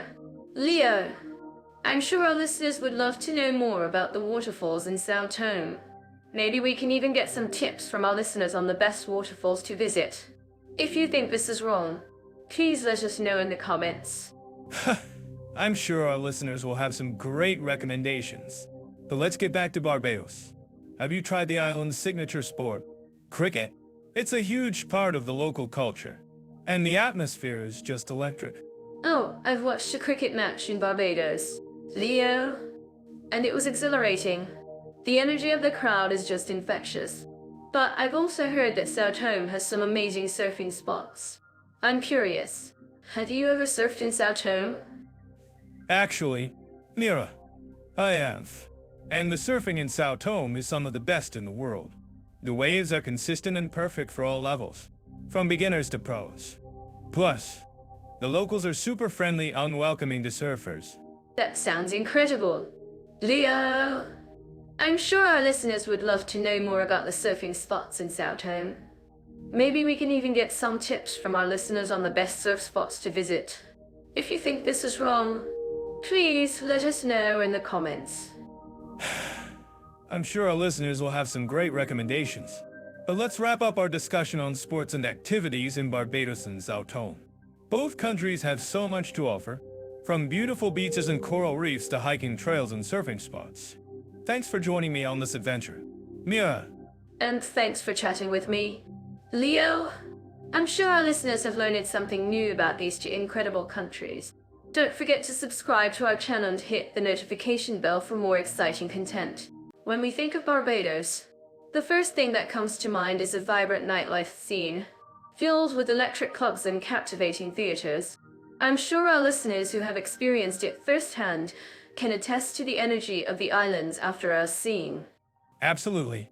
Mira, Barbados has a reputation for being one of the most exciting nightlife destinations in the Caribbean. And I'm not just talking about the clubs, although those are definitely a highlight. The island's theaters and live music venues are also top-notch, hosting a range of performances from jazz to reggae. Leo, And did you know that Barbados has a thriving music scene, with a number of local artists and bands making waves in the industry? From calypso to soca, the island's music is a fusion of different styles and influences that's truly unique. I've heard that the island's music festival, the Barbados Reggae Festival, is a must-attend event for any music lover. And it's not just the music that's a highlight, the festival also features a range of food and drink vendors, as well as cultural performances and exhibitions. That sounds amazing. Leo! And I'm sure our listeners would love to know more about the island's nightlife scene. So, what are some of your favorite things to do after dark in Barbados? Well, Mira, I'm a bit of a party animal, so I love hitting up the clubs and street. Lawrence Gap. The energy is electric, and the music is always pumping. But if you're looking for something a bit more low-key, you can't go wrong with a sunset cocktail at a beachside bar. Ah, that sounds like the perfect way to unwind after a long day. And I'm sure our listeners would agree that there's nothing quite like watching the sunset over the ocean. Speaking of which, have you ever been to the island's famous street, Nicholas Abbey? Actually, Mira, I have been to Street Nicholas Abbey, and it's an amazing experience. The historic plantation house is steeped in history, and the rum distillery is a must-visit for any spirits enthusiast. And the views of the surrounding countryside are simply breathtaking. That sounds incredible. Leo! And I'm sure our listeners would love to know more about the island's rich history and culture. So, let's talk a bit more about the nightlife scene in Barbados. What are some of the most popular clubs and bars that you've visited? Well, Mira, there are so many great options to choose from. But if I had to pick a few favorites, I would say that the Cave Shepherd Center is a must-visit for any nightlife enthusiast. The complex has a range of bars and clubs, each with its own unique vibe and atmosphere. And the Oistins fish fry is another great spot to grab a bite to eat and enjoy the local music and culture. I've heard great things about the Oistins fish fry. Leo, and I'm sure our listeners would love to know more about the island's food scene. So, what are some of your favorite local dishes and drinks? Well, Mira, I'm a big fan of the island's national dish, cuckoo and flying fish. And I also love trying the local street food, such as the flying fish sandwiches and the coconut rice. And as for drinks, I'm a big fan of the island's rum punch, which is made with a range of local spirits and flavors. That sounds delicious. Leo! And I'm sure our listeners would love to know more about the island's unique culinary traditions. So, let's talk a bit more about the nightlife scene in Barbados. What are some of the most popular events and festivals that take place on the island? Well, Mira, there are so many great events and festivals to choose from. But if I had to pick a few favorites, I would say that the Crop Over Festival is a must-attend event for any music lover. The festival features a range of performances, from calypso to soca, and is a great way to experience the island's vibrant music scene. That sounds amazing. Leo, and I'm sure our listeners would love to know more about the island's unique cultural traditions. So, let's talk a bit more about the nightlife scene in Barbados. What are some of the most popular areas to visit after dark? Well, Mira, there are so many great areas to choose from. But if I had to pick a few favorites, I would say that the street, Lawrence Gap, is a must-visit for any nightlife enthusiast. The area has a range of bars and clubs, each with its own unique vibe and atmosphere. And the nearby Carlisle Bay is also a great spot to enjoy the local music and culture. I've heard great things about the Carlisle Bay. Leo, and I'm sure our listeners would love to know more about the island's stunning natural beauty. So, let's talk a bit more about the nightlife scene in Barbados. What are some of the most popular activities to do after dark? Well, Mira, there are so many great activities to choose from. But if I had to pick a few favorites, I would say that the catamaran cruises are a must-do for any nightlife enthusiast. The cruises offer a range of activities, from snorkeling to dancing, and are a great way to experience the island's vibrant music scene. That sounds incredible. Leo, and I'm sure our listeners would love to know more about the island's unique attractions and activities. So let's talk a bit more about the nightlife scene in Barbados. What are some of the most popular things to do after dark in the island's capital city? Bridgetown? Well, Mira, there are so many great things to do in Bridgetown after dark. But if I had to pick a few favorites, I would say that the city's historic district is a must-visit for any nightlife enthusiast. The district has a range of bars and clubs, each with its own unique vibe and atmosphere. And the nearby street, Nicholas Abbey, is also a great spot to enjoy the local music and culture. Ah, I've heard great things about the historic district. Leo. And I'm sure our listeners would love to know more about the island's rich history and culture. So, let's talk a bit more about the nightlife scene in Barbados. What are some of the most popular things to do after dark on the island's west coast? Well, Mira, there are so many great things to do on the west coast after dark. But if I had to pick a few favorites, I would say that the island's famous strip in Paynes Bay is a must-visit for any nightlife enthusiast. The strip has a range of bars and clubs, each with its own unique vibe and atmosphere.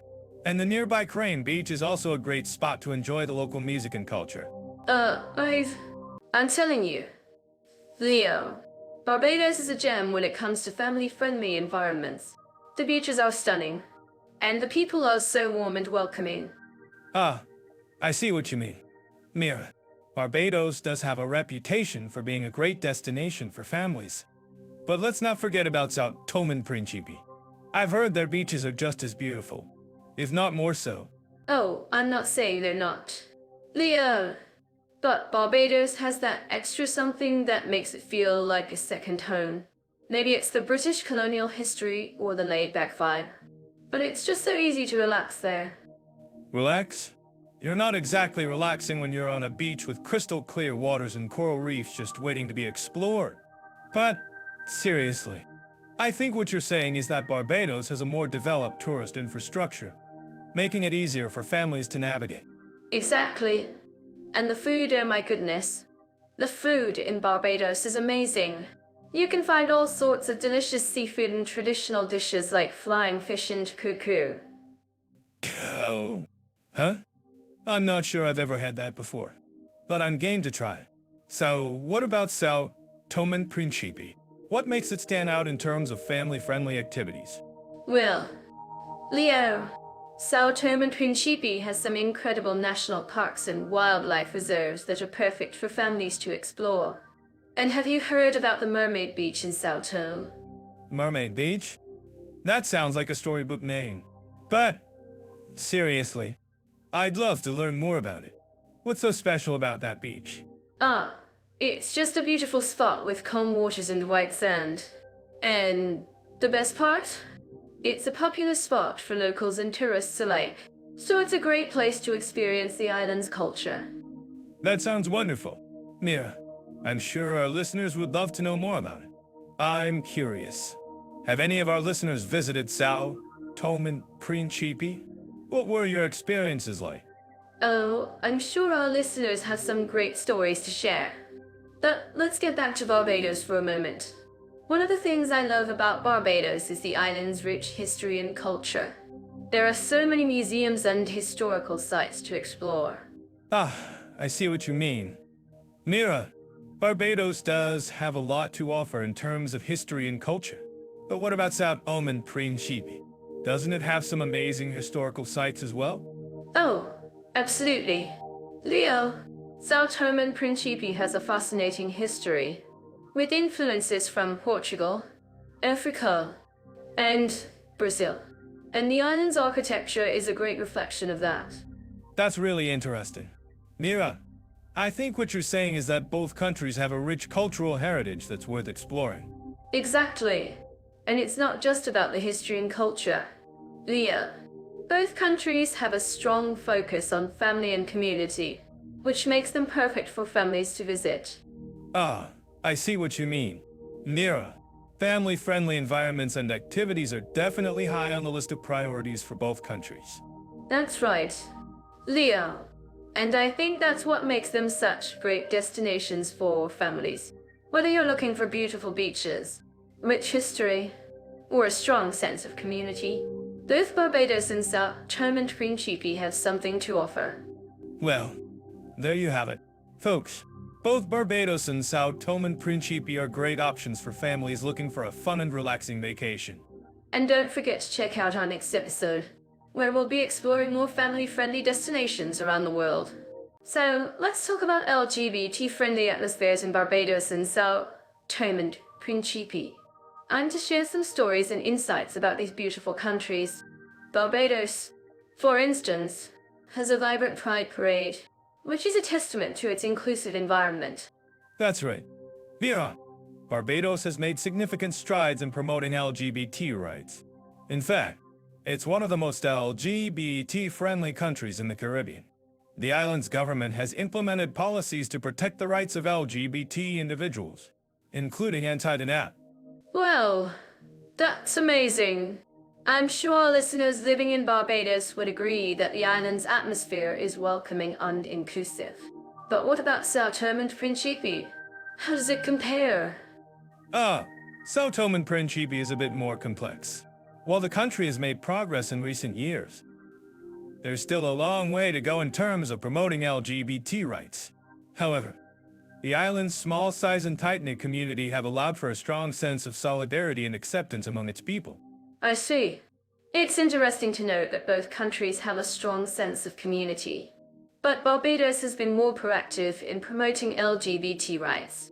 I'm curious, Leo, what do you think is the key to creating an LGBT-friendly atmosphere in a country? That's a great question. Mia, I think it's all about education and awareness. When people understand and accept the diversity of their community, it creates a more inclusive and welcoming environment. And let's be real. Mira, if you can't find a good cocktail in Barbados, you're in trouble. Well, I think we can all agree on that. But seriously, education and awareness are crucial in promoting LGBT rights. I'd love to hear more about the community in Sao Tome and Principe. How do they view LGBT individuals? Well, it's a bit of a mixed bag, to be honest. While there's still a lot of work to be done, there are also many individuals and organizations working tirelessly to promote LGBT rights and acceptance. And let's not forget, that Sao Tome and Principe has some of the most beautiful beaches in the world. That's true. But what about the government's stance on LGBT rights? Has it been supportive? Well, that's a bit of a gray area. While the government has made some efforts to promote LGBT rights, there's still a lot of work to be done. But, Mira, sometimes you have to look beyond the government and see the real people making a difference. I see what you mean. It's all about the grassroots movement, isn't it? The people on the ground who are making a real difference. I'm curious. Leo, what do you think is the biggest challenge facing LGBT individuals in Sao Tome and Principe? That's a tough one. Mira, I think it's the stigma and discrimination that still exist in the community. But, Mira, every cloud has a silver lining, and I'm sure our listeners living in Sao Tome and Principe will agree that the community is coming together to support LGBT individuals. That's so true, Leo. And I think it's wonderful to see the community coming together in support of LGBT rights. But what about the government? What can it do to promote LGBT rights? Well, Mira, I think the government needs to take a more proactive approach in promoting LGBT rights. It's all about creating a supportive and inclusive environment for all citizens, regardless of their orientation or identity. I agree, Leo. And I think it's great to see that both countries are working towards creating a more inclusive environment. I'm curious, what do you think is the most important thing that our listeners can do to support LGBT rights in these countries? That's a great question. Mira, I think the most important thing is to educate yourself and others about LGBT issues. It's all about creating a culture of acceptance and understanding, and that starts with us. Well, I think that's a great message to end on. Leo, thank you for sharing your insights and stories about LGBT-friendly atmospheres in Barbados and Sao Tome and Principe. No problem. Mira, it's been a pleasure discussing this important topic with you. And remember, folks, if you're living in either of these countries, please let us know in the comments what you think about the LGBT-friendly atmosphere. Will do. Leo. And don't forget to subscribe to our channel for more podcasts on LGBT-friendly atmospheres and other important topics. Absolutely. Mira, and if you have any questions or comments, please don't hesitate to reach out. Thanks for tuning in, everyone. So when it comes to Barbados, our listeners know that it's a popular destination for tourists and expats alike. And I'm sure they'll agree with me that the warm and welcoming atmosphere is one of the island's greatest strengths. Absolutely. Barbados is like one big happy family. People are always smiling, and the hospitality is top-notch. I mean, who wouldn't want to visit a place where the locals greet you with a big OL hug and a cold drink? That's so true. And I've heard that the Baha'ines, as they're called, are known for their love of storytelling. They'll regale you with tales of their island's history and culture, making you feel like you're part of the family. Yeah, and they're always eager to share their stories and traditions with visitors. I've even seen them invite complete strangers to join in on their Sunday school picnics. Talk about hospitality. That's amazing. And I've heard that the expat community in Barbados is also very welcoming.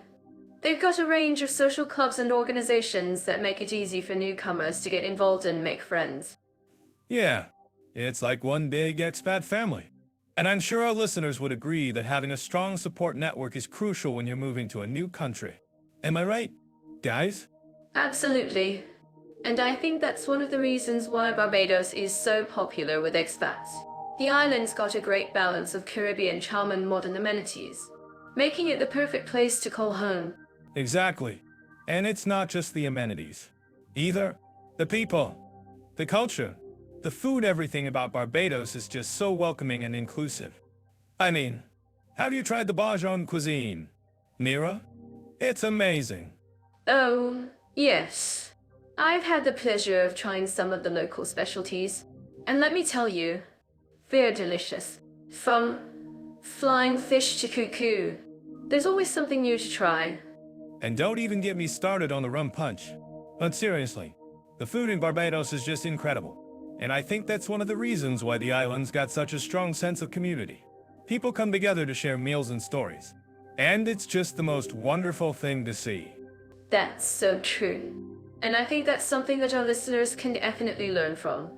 Building strong relationships with the local community is key to making the most of your experience in Barbados. Absolutely. And I think that's one of the reasons why Barbados is such a great destination for digital nomads. 2. The island's got a great balance of work and play, making it the perfect place to set up shop and enjoy the Caribbean lifestyle. That's so true. And I'm sure our listeners would agree that having a good work-life balance is essential when you're working remotely. Am I right, guys? Yeah, you're absolutely right, Mira. And I think that's one of the reasons why Barbados is such a popular destination for expats and digital nomads alike. The island's got a great balance of work and play, making it the perfect place to call home. And now, let's move on to our second country, Sao Tome and Principe. I've heard that the locals in Sao Tome are also very welcoming, but in a slightly different way. Yes. Sao Tome is like a hidden gem in the middle of the Atlantic. The people are warm and friendly, but also a bit more reserved than the Baha'ines, if you know what I mean. Yeah, I've heard that the Sao Tomeans are a bit more introverted, but that's part of their charm, right? They're like a warm hug in a quiet corner. Exactly. And I think that's one of the reasons why Sao Tome is such a great destination for travelers who are looking for a more off-the-beaten-path experience. The island's got a unique culture and history that's just waiting to be explored. And I've heard that the expat community in Sao Tome is also very welcoming, but in a more low-key way. They've got a range of social clubs and organizations that make it easy for newcomers to get involved and to make friends. Yeah, it's like a big, quiet family. And I think that's one of the reasons why Sao Tome is such a great destination for expats who are looking for a more laid-back lifestyle. And I think that's something that our listeners can definitely learn from. Building strong relationships with the local community is key to making the most of your experience in any country. Absolutely. And I think that's one of the reasons why both Barbados and Sao Tome are such great destinations for expats and digital nomads alike. They've got a great balance of culture and amenities, making them the perfect places to call home. And just stop it. Guys, I hope you enjoyed learning about hospitality and attitudes towards foreigners in Barbados and Sao Tome and Principe. Yeah, it was a pleasure chatting with you about these two amazing countries. And I'm sure our listeners would agree that both Barbados and Sao Tome are definitely worth considering for your next adventure. And don't forget to leave your comments and questions below. We'd love to hear from you and answer any questions you might have. Yeah, and don't forget to subscribe to our channel for more travel tips and advice. We've got a whole series of podcasts coming up, and we can't wait to share them with you. Thanks for tuning in. Guys, until next time, take care. So, Leo, Barbados has made significant strides in digital infrastructure, with a focus on smart cities and innovation hubs. What's your take on it? Yes. Barbados is a leader in the Caribbean when it comes to tech development. They've invested heavily in fiber optic networks, making it one of the fastest countries in the region. That's impressive. And I'm sure our listeners would agree that having reliable internet is crucial for modern living. Leo, have you ever tried using those public Wi-Fi spots in Barbados? I'm curious about the security aspect. Yes. I have. And let me tell you, it's a mixed bag. Some of the public Wi-Fi spots are quite secure, but others, well, let's just say I've had to be extra cautious. I can imagine. But seriously, security is a major concern when it comes to public Wi-Fi. I'm sure our listeners would appreciate some tips on how to stay safe online. Absolutely. One tip I'd give is to always use a VPN when accessing public Wi-Fi. And if you're using a laptop, make sure it's up to date with the latest security patches. Great advice. Leo! Now, let's talk about Sao Tome and Principe. I've heard they're working on developing their digital infrastructure. That's still a bit of a challenge. Can you tell us more about it? Yes. Sao Tome and Principe is indeed working on improving its digital infrastructure, but it's a bit of a catch-up game for them. They're still in the process of building out their fiber optic networks. I see. Well, it's always exciting to see countries investing in their digital futures. And I'm sure our listeners would be interested in learning more about the potential for digital nomad hubs in Sao Tome and Principe. Yes. I think there's definitely potential for digital nomad hubs in Sao Tome and Principe. In fact, I've heard rumors of a few entrepreneurs who are working on setting up co-working spaces in the capital city. Oh, that's great to hear. I'm sure our listeners would love to learn more about the co-working scene in Sao Tome and Principe. Leo, can you tell us more about the types of industries that are emerging in the country? Yes. Sao Tome and Principe is definitely seeing growth in the tech sector, particularly in areas like software development and e-commerce. And with the country's strategic location in the Gulf of Guinea, there's also potential for growth in the maritime sector. That's fascinating. And I'm sure our listeners would appreciate some insights on how to navigate the digital landscape in Sao Tome and Principe. Leo, what advice would you give to entrepreneurs looking to set up shop in the country? Well, my advice would be to do your research and be prepared to adapt to the local culture. And don't be afraid to reach out to the local community for support. They're a friendly bunch. That's great advice. Leo? And I'm sure our listeners would appreciate some recommendations on the best co-working spaces in Sao Tome and Principe. Well, I think the best co-working space is still a bit of a secret. But I've heard that the Sao Tome and Principe Chamber of Commerce is working on setting up a co-working space in the capital city. Oh, that's great to hear. I'm sure our listeners would love to learn more about the co-working scene in Sao Tome and Principe. Leo, can you tell us more about the types of digital facilities that are available in the country? Yes. Sao Tome and Principe has a range of digital facilities, including data centers, cloud computing services, and even a few startup accelerators. And with the country's growing tech sector, there's definitely potential for more investment in digital infrastructure. That's exciting to hear. And I'm sure our listeners would appreciate some insights on how to stay connected while traveling in Sao Tome and Principe. Leo, what's your experience been like when it comes to finding reliable internet in the country? Well, let's just say it's been a bit of a challenge. But I found that the best way to stay connected is to use a combination of local IM cards and international data plans. That's great advice. Leo, and I'm sure our listeners would appreciate some recommendations on the best digital tools for navigating Sao Tome and Principe. Can you tell us more about your favorite apps and software? Yes. I think my favorite app for navigating Sao Tome and Principe is definitely Google Maps. And for staying connected, I recommend using a VPN to secure your internet connection. Oh, that's great to hear. I'm sure our listeners would love to learn more about the digital landscape in Sao Tome and Principe. Leo, can you tell us more about the potential for e-commerce in the country? Yes. Sao Tome and Principe is definitely seeing growth in the e-commerce sector, particularly in areas like online retail and digital payments. And with the country's growing tech sector, there's definitely potential for more investment in digital infrastructure. That's exciting to hear. And I'm sure our listeners would appreciate some insights on how to navigate the digital landscape in Sao Tome and Principe. Leo, what's your take on the role of social media in the country? Yes. Social media is definitely playing a big role in Sao Tome and Principe, particularly in areas like online marketing and social media advertising. And with the country's growing tech sector, there's definitely potential for more innovation in the digital space. That's fascinating.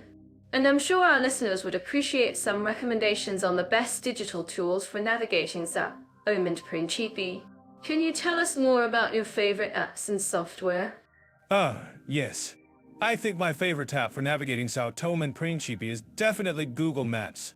And for staying connected, I recommend using a VPN to secure your internet connection. Oh, that's great to hear. I'm sure our listeners would love to learn more about the digital landscape in Sao Tome and Principe. Leo, can you tell us more about the potential for digital nomad hubs in the country? Yes.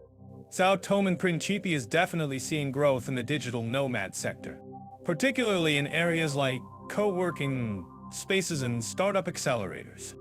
And with the country's growing tech sector, there's definitely potential for more investment in digital infrastructure.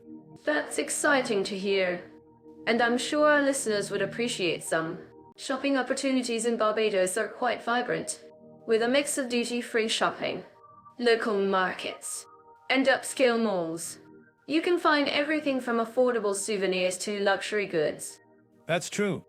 But have you ever tried shopping in the local markets? The prices are often negotiable, and you can find some great deals on local handicrafts. I've been there. And it's like a treasure hunt. You never know what hidden gems you might find. And the people are so friendly. It's like they're giving you a personalized shopping experience. Yeah, and sometimes I'll try to sell you something that's not even made in Barbados, just to make a quick buck.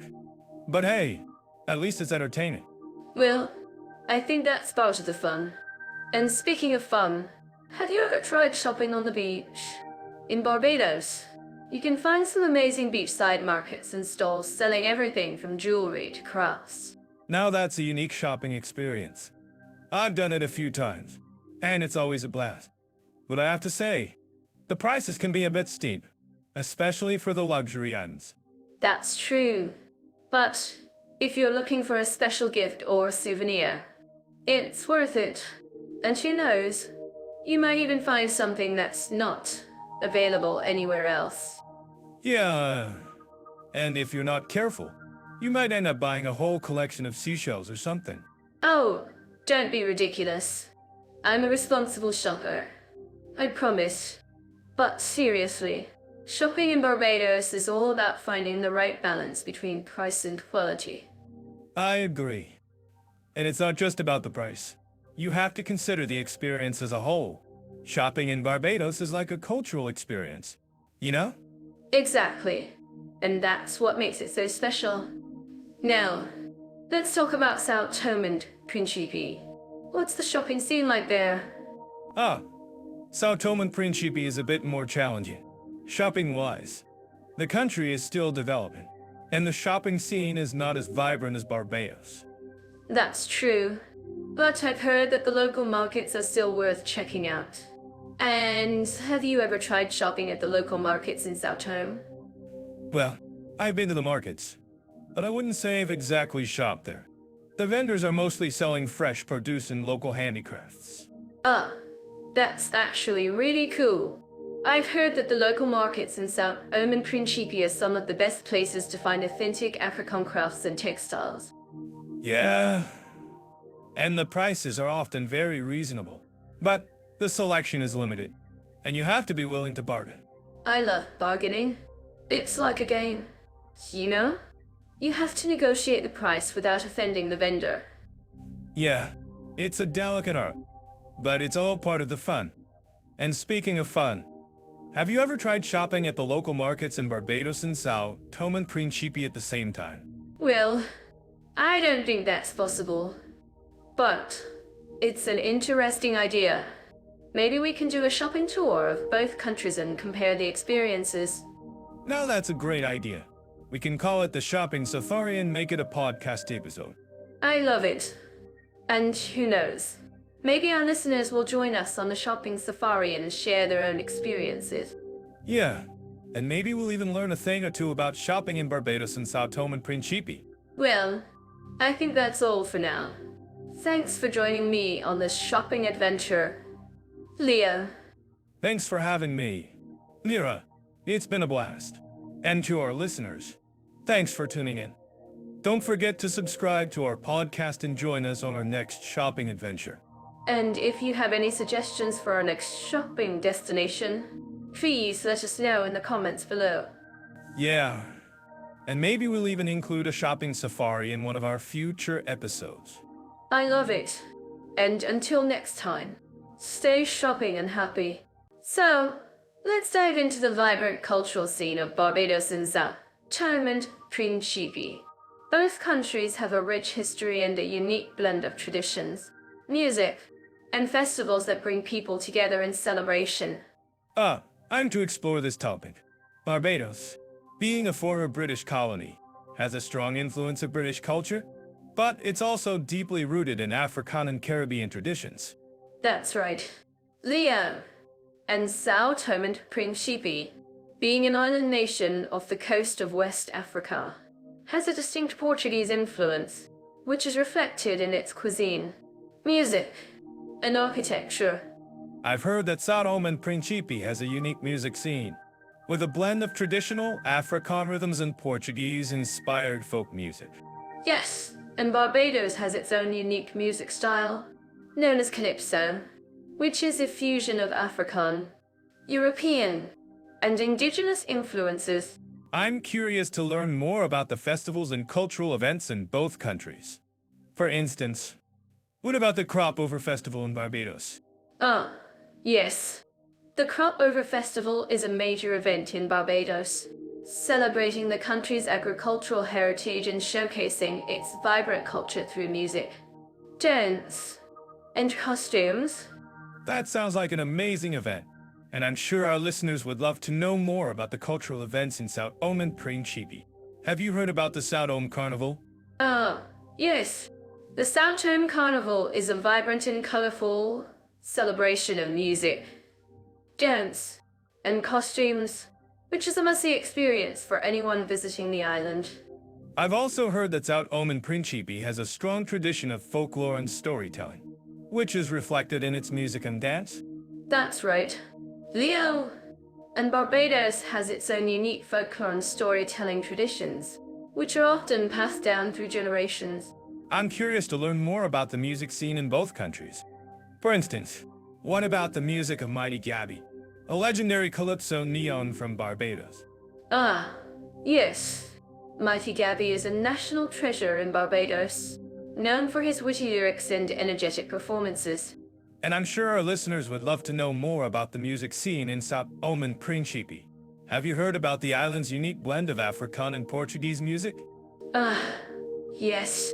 The music of Sao Tome and Principe is a unique blend of traditional African rhythms and Portuguese-inspired folk music, which is reflected in its use of instruments like the guitar and the ukulele. I'm also curious to learn more about the cultural events and festivals in both countries. For instance, what about the Barbados Jazz Festival? Yes. The Barbados Jazz Festival is a major event in Barbados, showcasing the country's vibrant jazz scene and featuring some of the world's top jazz musicians. And I'm sure our listeners would love to know more about the cultural events in Sao Tome and Principe. Have you heard about the Sao Tome Festival of Arts? Yes. The Sao Tome Festival of Arts is a vibrant celebration of music, dance, and visual arts, which showcases the island's rich cultural heritage. I've also heard that both countries have a strong tradition of folk music and dance, which is often performed during cultural events and festivals. That's right, Leo.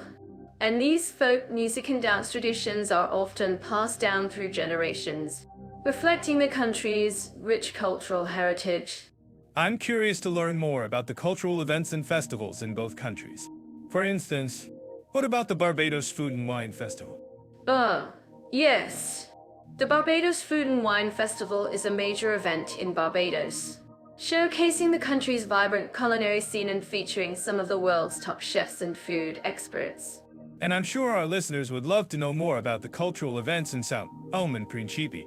Have you heard about the Sao Tome Chocolate Festival? Yes. The Sao Tome Chocolate Festival is a unique celebration of chocolate making and features some of the world's top caterers. I've also heard that both countries have a strong tradition of storytelling and folklore, which is reflected in their music and dance. That's right, Leo. And these storytelling traditions are often passed down through generations, reflecting a country's rich cultural heritage. I'm curious to learn more about the cultural events and festivals in both countries.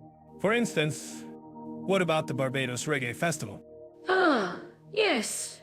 The Barbados Reggae Festival is a major event in Barbados, showcasing the country's vibrant reggae scene and featuring some of the world's top reggae musicians. And I'm sure our listeners would love to know more about the cultural events in Sao Tome and Principe. Have you heard about the Sao Tome Music Festival? Yes. The Sao Tome Music Festival is a vibrant celebration of music, featuring some of the world's top musicians and showcasing the island's unique musical heritage. These insights could have been possible without Jet Off by referring to cultural trends. For more, check out Jet Off, where you can explore in-depth cultural trends and insights that will enhance your travel experience. And this topic. I'm sure our listeners will have a better understanding of the cultural events and festivals in Barbados and Sao Tome and Principe. If you have any questions or comments, please feel free to share them with us in the comments section. And don't forget to check out our next topic, where we'll explore the unique culinary scenes of both countries. Until next time, stay curious and keep exploring. So, let's talk about the opportunities and ease of learning the local language in Barbados and Sao Tome and Principe. Both countries have a rich cultural heritage, and language plays a significant role in preserving this heritage. But how easy is it to learn the local language in these countries? Great question.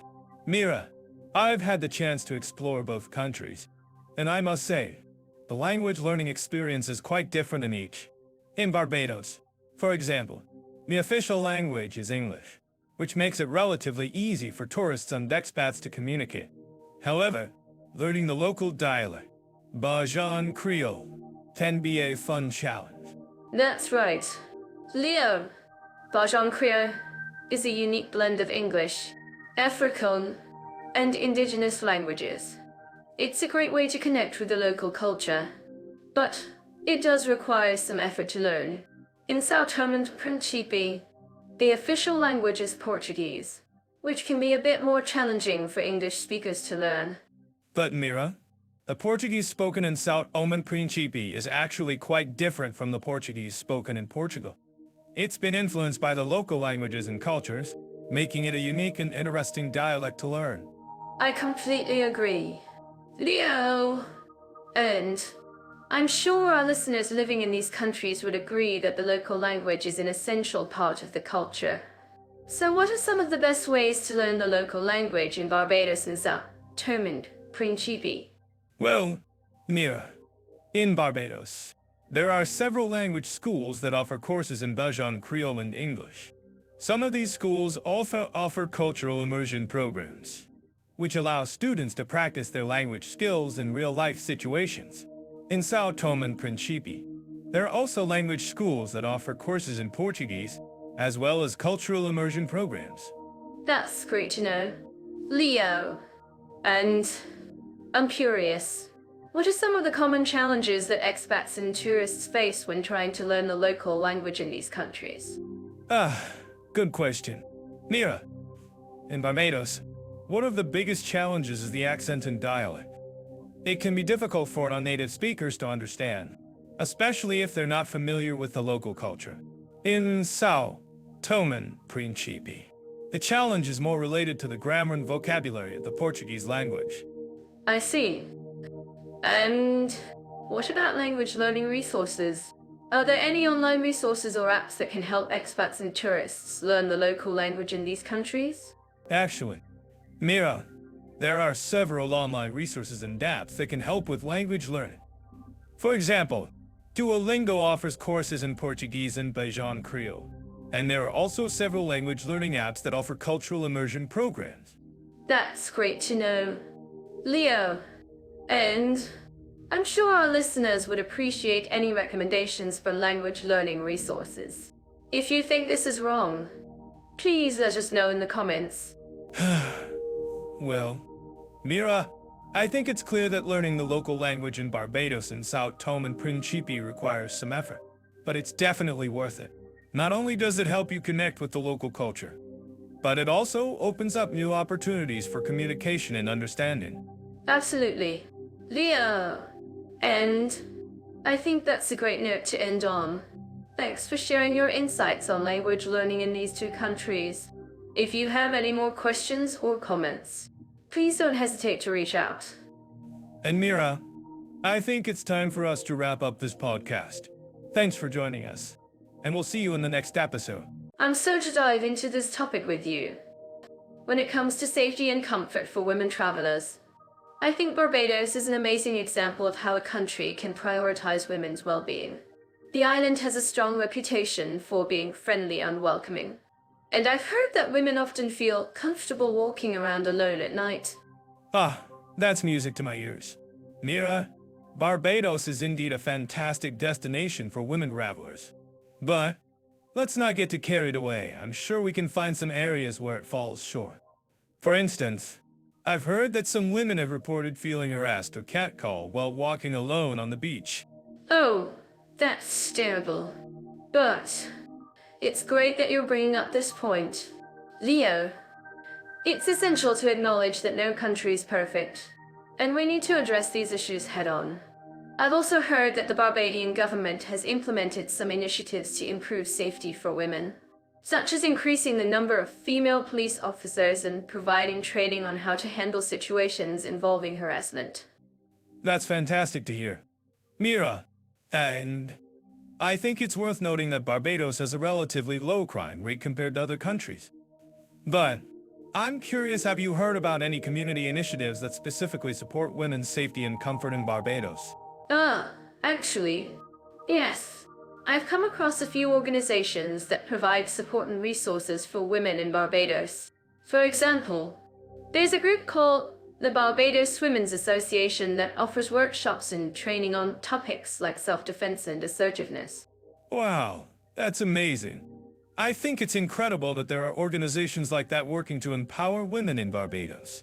And speaking of empowerment, I'm curious, what do you think is the most significant factor that contributes to women feeling safe and comfortable in Barbados? That's a great question. Leo, I think it's a combination of factors, but if I had to pinpoint one thing, I'd say it's a strong sense of community in Barbados. The island has a really tight-knit culture, and people seem to look out for each other. I've heard that women often feel like they can trust their neighbors and fellow islanders to help them out if they're in a situation. That's so true. Mira, and I think it's worth noting that this sense of community is not unique to Barbados. I've found that it's a common thread in many Caribbean islands.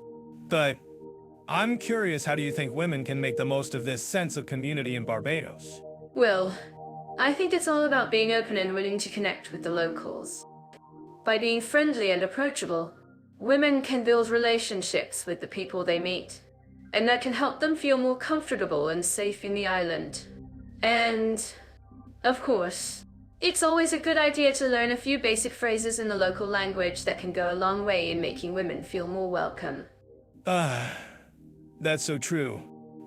Mira, and I think it's worth noting that learning the local language can also help women avoid situations where they might feel uncomfortable or harassed. But I'm curious, what do you think is the biggest misconception that women might have about traveling to Barbados? That's a great question. I think one of the biggest misconceptions is that Barbados is only for wealthy tourists. But the truth is that the island has a lot to offer for women of all budgets and backgrounds. And I think it's worth noting that there are many affordable accommodations and activities that cater specifically to women travelers. That's so true. Mira, and I think it's worth noting that Barbados has a lot to offer in terms of culture and history as well. From the stunning beaches to the historic sites like Harrison's Cave, there's no shortage of things to see and do. But I'm curious, have you heard about any specific destinations or activities that are particularly popular among women travelers in Barbados? Actually, yes. I've heard that many women love visiting the island's beautiful beaches, like Carlisle Bay and Paynes Bay. And I think it's worth noting that these beaches are relatively safe and secluded.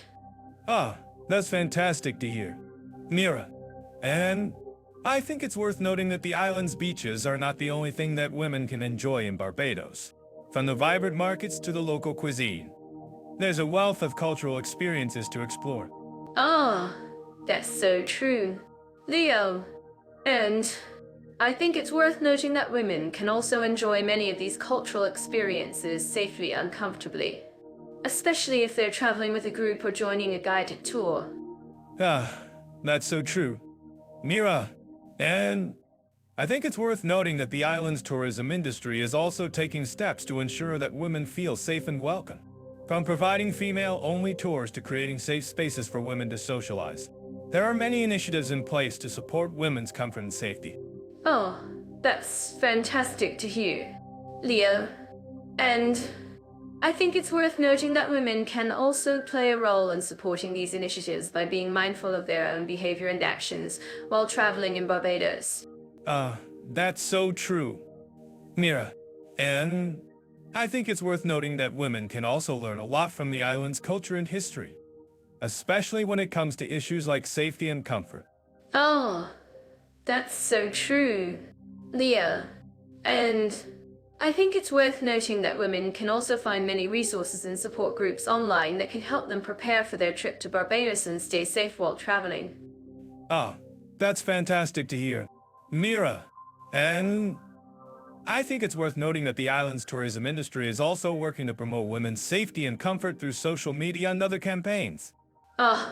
That's so true, Leo.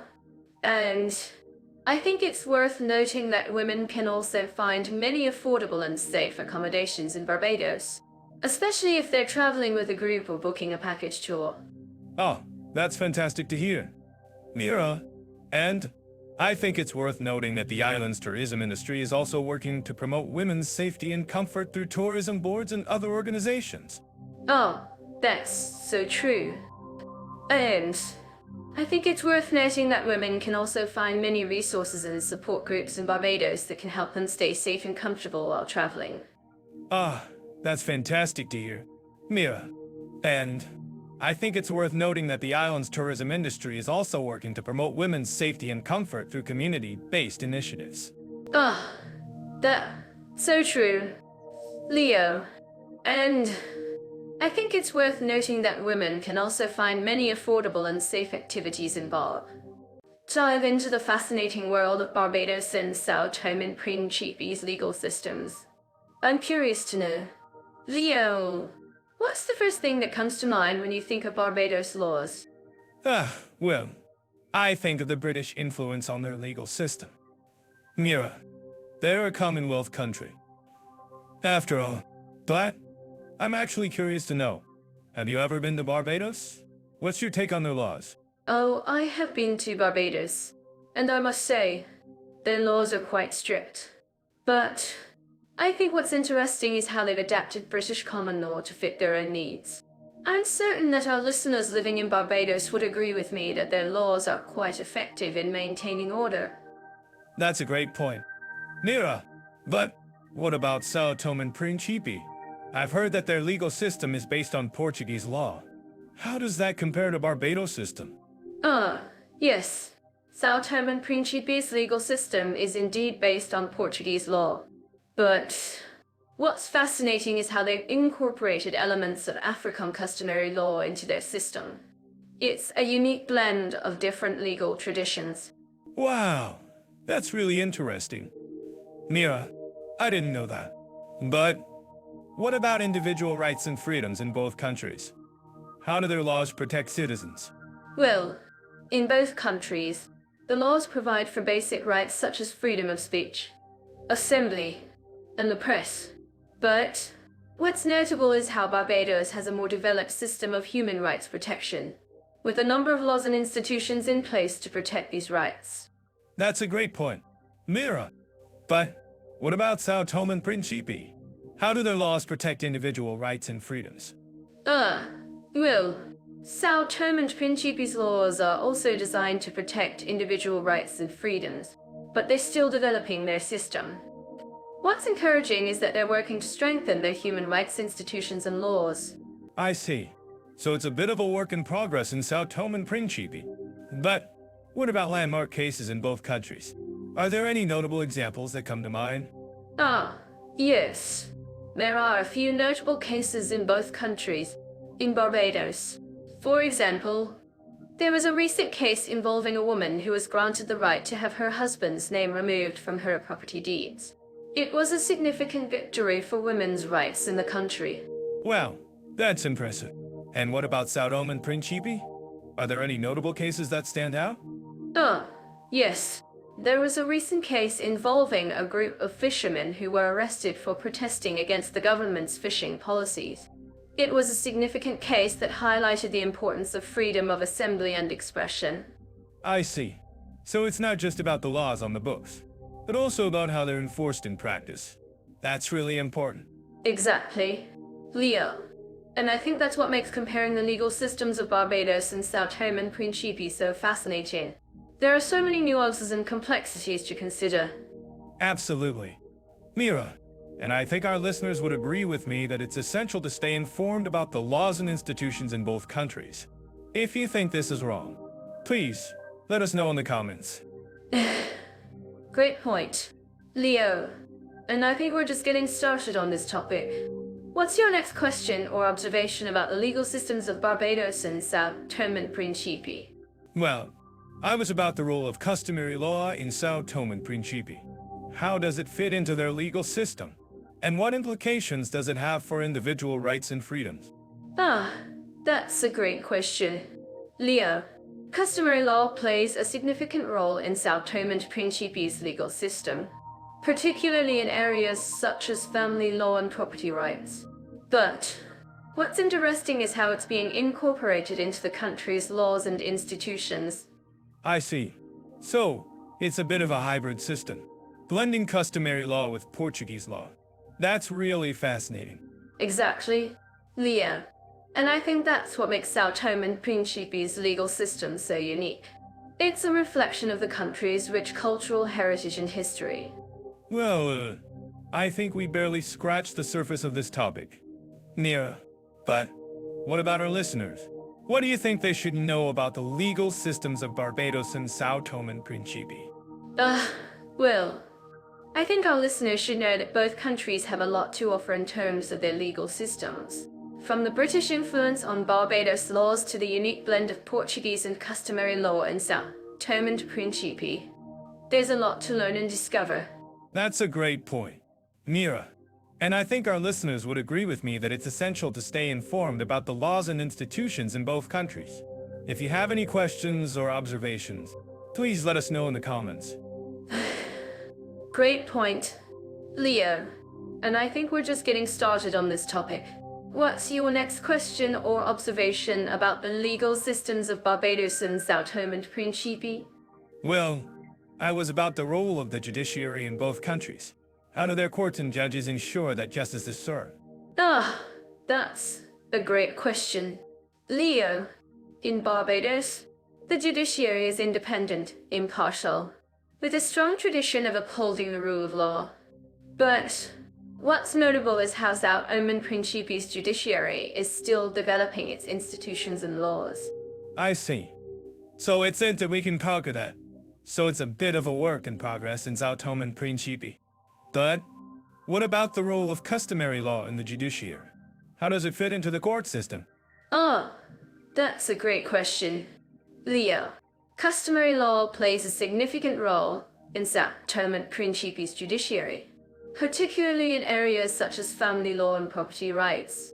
But what's interesting is how it's being incorporated into the country's laws and institutions. I see. So it's a bit of a hybrid system, blending customary law with Portuguese law. That's really fascinating. Exactly, Leo. And I think that's what makes Sao Tome and Principe's legal system so unique. It's a reflection of the country's rich cultural heritage and history. Well, I think we barely scratched the surface of this topic. Mira, but what about our listeners? What do you think they should know about the legal systems of Barbados and Sao Tome and Principe? Well, I think our listeners should know that both countries have a lot too. So we're diving into spa, healthy living, and relaxation opportunities in Barbados and Sao Tome and Principe, and to share with you the unique wellness offerings in these two countries. Leo, let's start with Barbados. What are some of the top spas you've come across? Barbados is indeed a haven for spa lovers. The island is home to numerous luxury spas, including the famous Andy Lane Spa, which offers a range of treatments from massages to facials. And let me tell you, Mira, the view from the spa's infinity pool is simply breathtaking. Wow, that sounds amazing. I'm sure our listeners would love to know more about the treatments offered at Sandy Lane Spa. What about Sao Tome and Principe? Have you heard about any notable spas or wellness centers there? Actually, Mira, Sao Tome and Principe has a unique approach to wellness. The island is home to a number of traditional healers who offer holistic treatments using local plants and herbs. It's a fascinating blend of traditional and modern wellness practices. That's really interesting. I've heard that the island's natural beauty and lush forests are a big draw for tourists. I'm sure our listeners would love to know more about the natural hot springs and waterfalls on the island. Yes. The natural hot springs and waterfalls are indeed a highlight of Sao Tome and Principe. And did you know that the island's unique ecosystem has inspired the development of a range of natural wellness products? From soaps to lotions? That's fantastic. I'm sure our listeners would love to know more about the local wellness products. What about the cultural attitudes towards health and wellness in Barbados and Sao Tome and Principe? That's a great question.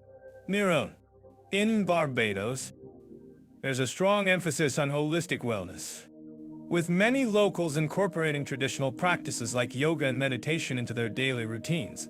And in Sao Tome and Principe, the traditional healers play a significant role in the community, offering guidance on healthy living and wellness practices. I'm actually curious about what our listeners think about this.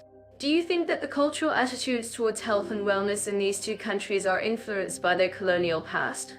That's a great point. Mira, yes, the colonial past has certainly had an impact on the cultural attitudes towards health and wellness in these two countries. But I think it's also worth noting that both Barbados and Sao Tome and Principe are working to develop their own unique wellness practices and traditions. Absolutely. And speaking of unique wellness practices, I've heard that the island of Barbados is home to a number of yoga retreats and wellness centers. Can you tell us more about those? Yes. The yoga retreats and wellness centers on Barbados are a wonderful resource for those looking to incorporate yoga and wellness practices into their lives. And did you know that many of the centers offer workshops and classes on topics like mindfulness and meditation? That's fantastic.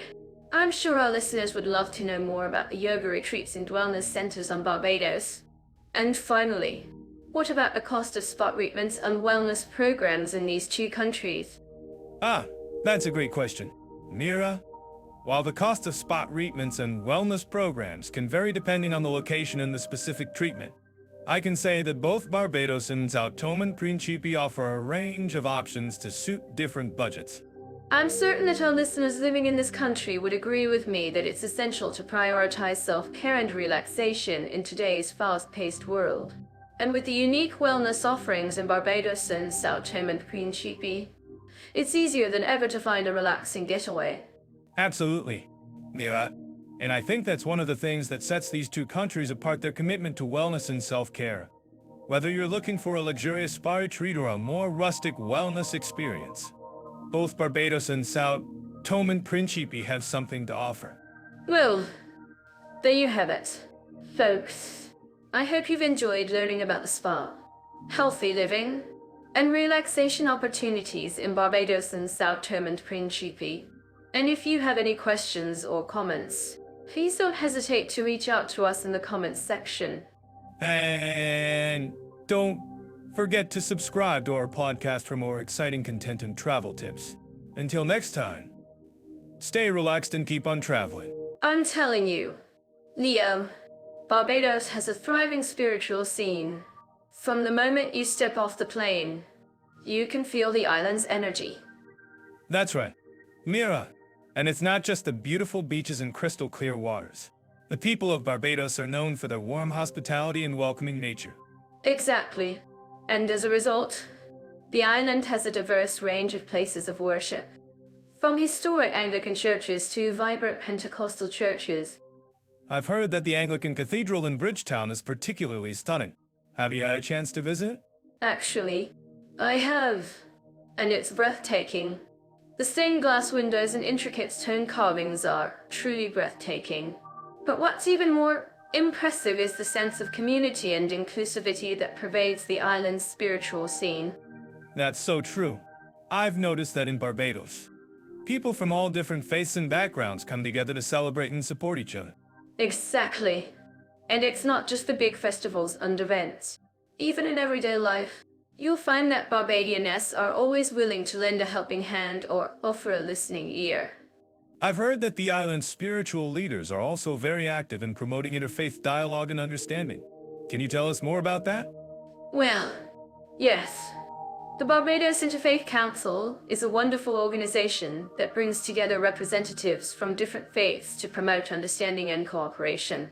That's great to hear. And I'm sure our listeners would be interested to know more about the spiritual practices and traditions of the island. Can you tell us about some of the unique customs and rituals that you've encountered? Yes. One of the things that I found really fascinating is the island's tradition of spiritual healing.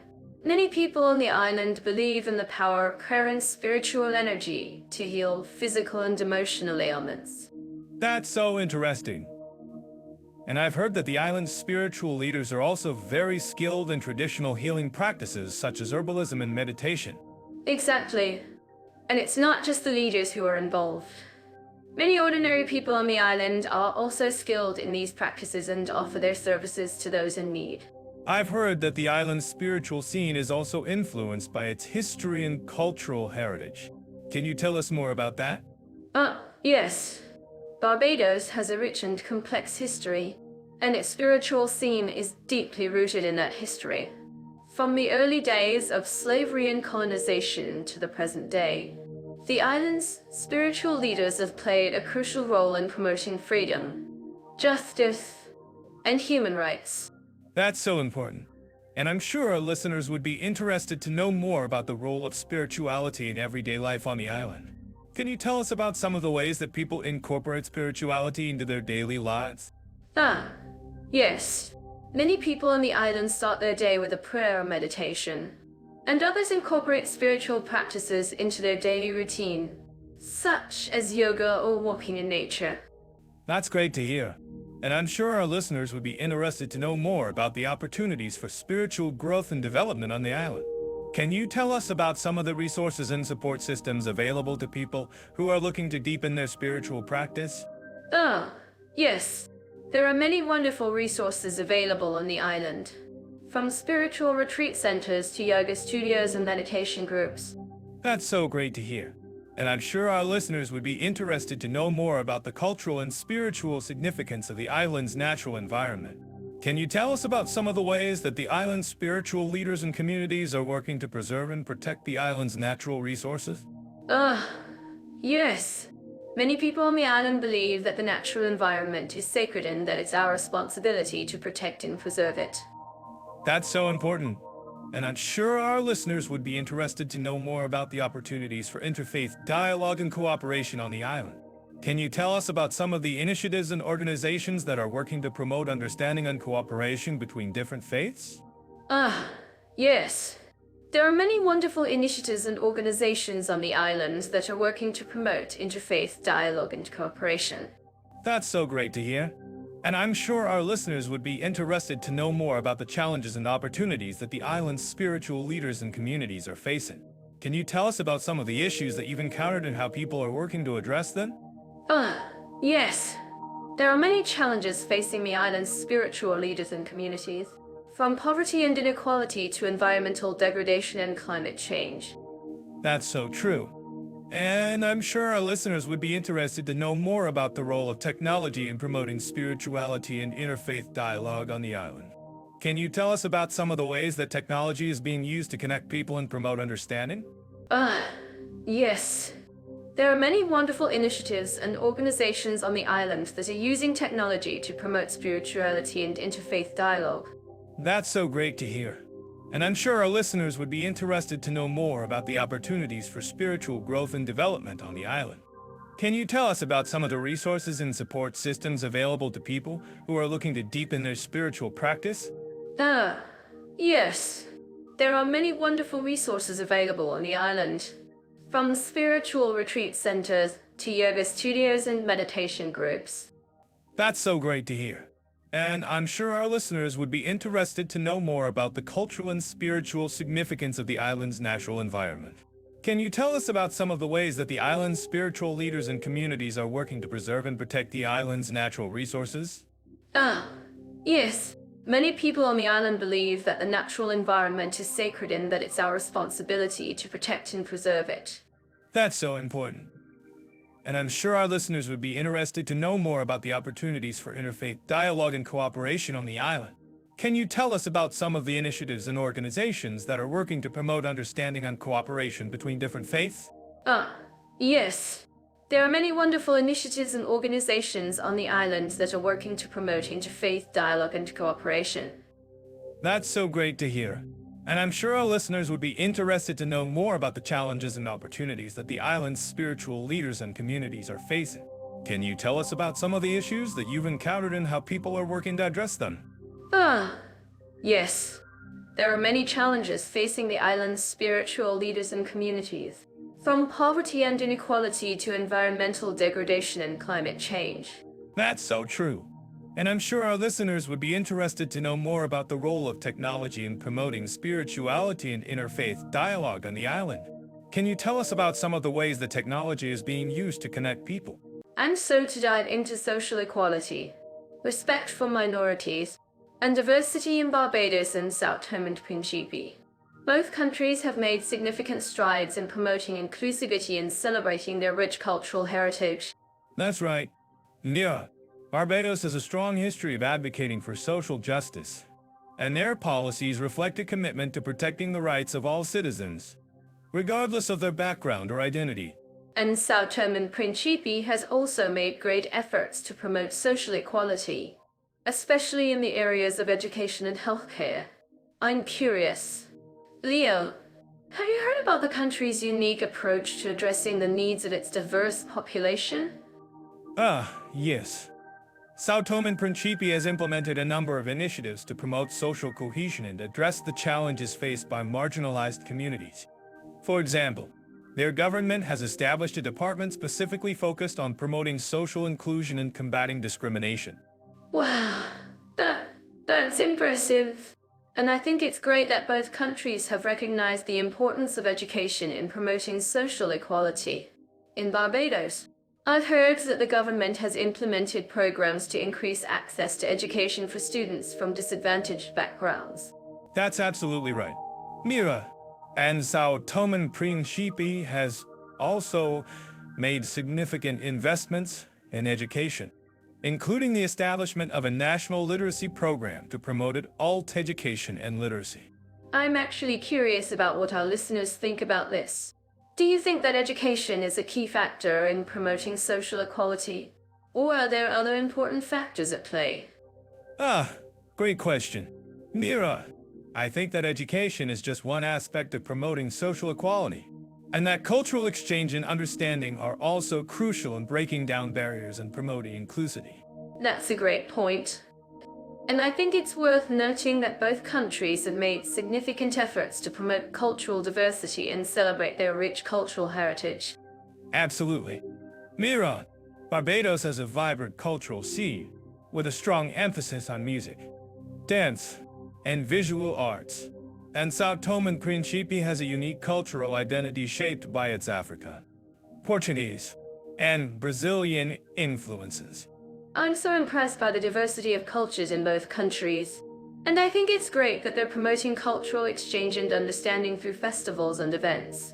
Yes, and I think it's also worth noting that both countries have made significant efforts to address the challenges faced by marginalized communities, including the LGBTQ community. That's a great point. Leo. And I think it's worth noting that both countries have also made significant efforts to promote social inclusion and combat discrimination. Absolutely. Mira, and I think it's worth noting that these efforts are not just limited to government initiatives, but also involve grassroots efforts and community-led initiatives. I'm so inspired by the commitment to social equality and diversity in both countries. And I think it's great that they're promoting inclusivity and celebrating their rich cultural heritage. Yes, and I think it's worth noting that these efforts are not just limited to Barbados and Sao Tome and Principe, but can serve as a model for other countries to follow. I'm actually curious about what our listeners think about this. Do you think that these countries are setting a good example for promoting social equality and diversity? Great question. Mira, I think that these countries are definitely setting a good example, and that their efforts can serve as a model for other countries to follow. Well, I think we've covered some great points about social equality, respect for minorities, and diversity in Barbados and Sao Tome and Principe. Absolutely. Mira, and I think it's worth noting that these countries are not just promoting social equality and diversity, but also celebrating their rich cultural heritage. I'm so glad we could have this conversation, Leo. And I think our listeners will find it really informative and inspiring. Yes, and I think it's worth noting that this conversation is not just limited to Barbados and Sao Tome and Principe, but can serve as a model for other countries to follow. Well, that's all for today's podcast. Thanks for tuning in, and we'll see you in the next episode. And don't forget to subscribe to our channel and follow us on social media for more great content. So, let's talk about taxation in Barbados. From what I've gathered, the country has a relatively low tax environment, making it attractive for long-term immigrants. Leo, can you tell us more about the tax system in Barbados? That's right. Mira, Barbados has a low tax rate, with a personal income tax rate ranging from 0% to 33.5%. The country also has a value-added tax of 15%, which is relatively low compared to other Caribbean countries. I'm curious, Mira, have you heard any rumors about Barbados planning to reduce its tax rate further to attract more foreign investors? Actually, Leo, I did read that the government of Barbados is considering reducing the tax rate for foreign investors, but I'm not sure if it's a done deal yet. What I do know is that Barbados offers a number of incentives for foreign investors, including tax breaks and exemptions. I'm sure our listeners living in Barbados would agree with me that these incentives make the country an attractive destination for long-term immigrants. That's right. Mira, Barbados has a strong track record of attracting foreign investment, and its tax incentives are a major draw for many companies. But let's talk about Sao Tome and Principe, the other country we're comparing. I've heard that the tax system in Sao Tome and Principe is quite different from Barbados. Can you tell us more about the tax system in Sao Tome and Principe? Mira? Yes. The tax system in Sao Tome and Principe is indeed quite different from Barbados. Sao Tome and Principe has a relatively high tax rate, with a personal income tax rate of up to 35%. The country also has a VAT of 15%, which is the same as Barbados. However, Sao Tome and Principe has a number of tax incentives for foreign investors, including a 10-year tax holiday and a 50% exemption from corporate income tax.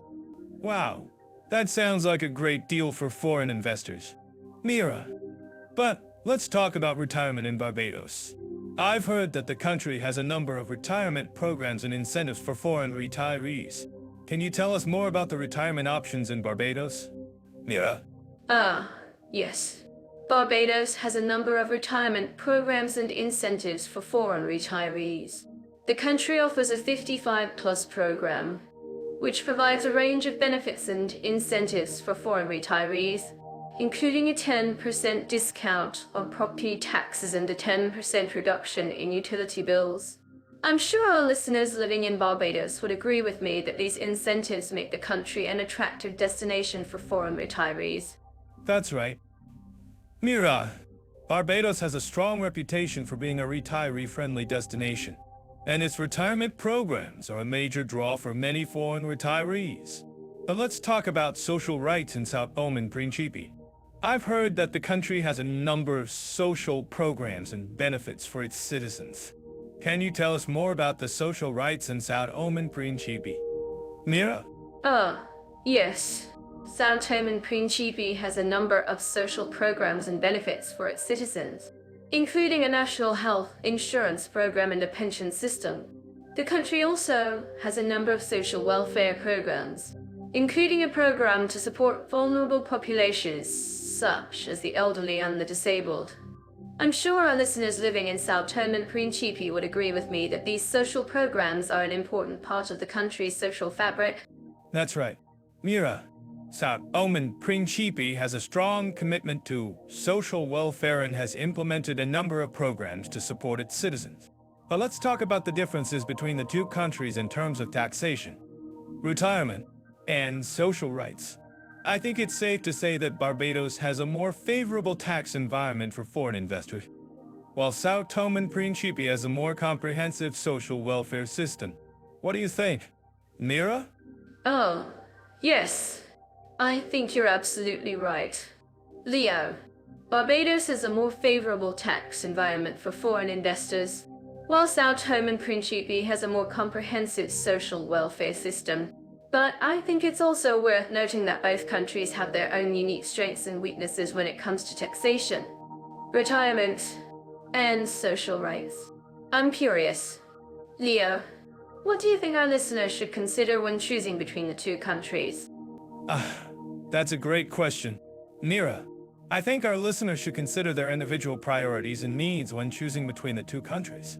If they're looking for a low-tax environment in the range of retirement programs and incentives, Barbados may be the better choice.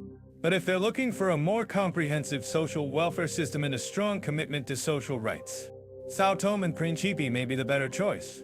I'm sure our listeners would agree with me that it's always a good idea to do their research and consider their options carefully before making a decision. Yes. I couldn't agree more, Leo. And I'm sure our listeners would also agree with me that it's always a good idea to consult with a financial advisor or a lawyer before making any major decisions about taxation, retirement, or social rights. Thank you for joining me on this conversation, Leo, and I hope our listeners have found it informative and helpful. Thank you. Mira, it was my pleasure to be on the show with you, and I hope our listeners have enjoyed our conversation about taxation, retirement, and social rights in Barbados and Sao Tome and Principe. Let's dive into the fascinating topic of meeting specific interests in Barbados and Sao Tome and Principe. Who here has ever been to a cat cafe? I'm certain that our listeners living in these countries would agree with me that these adorable creatures bring so much joy. Oh, Mira, you know I'm a cat lover myself. But in Barbados, we have something even more unique, the Barbados Cat Show, which is a celebration of all things feline.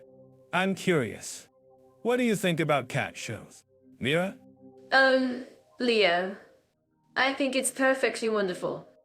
In fact, I've heard that the cat show in Barbados is one of the biggest in the Caribbean. But let's talk about Sao Tome and Principe. I've been researching, and it seems that they have a thriving community of beekeepers. Have you ever been to a beekeeping festival? Leo? Ah, yes, I have. In fact, I attended the Sao Tome and Principe Beekeeping Festival, and it was an incredible experience. The passion and dedication of the beekeepers were inspiring. But I have to ask, Mira, what's the most interesting thing you've learned about beekeeping in Barbados? Well, Leo, I've been reading about the Barbados Beekeepers Association, and it seems that they're working hard to promote sustainable beekeeping practices. But I'm curious, what do you think about the idea of a cat cafe in Sao Tome and Principe? Would you visit one? Leo? Mira, you know I'd love to visit a cat cafe anywhere. But, seriously, I think it would be a great idea to have a cat cafe in Sao Tome and Principe. It could be a unique way to bring the community together and promote animal welfare. And, who knows, maybe it would even inspire some cat lovers to start beekeeping. Leo, you are always full of great ideas. But let's talk about the community engagement in Barbados. I've heard that they have a vibrant art scene, with many galleries and festivals throughout the year. Have you ever attended any of the festivals? Leo? Yes, I have. In fact, I attended the Barbados Arts Festival. And it was an amazing experience. The energy and creativity of the artists were inspiring. But I have to ask, Mira, what do you think about the idea of a community art project in Sao Tome and Principe? Would you participate in one? Mira? Oh, Leo, I think it's a fantastic idea. Community art projects are a great way to bring people together and promote creativity.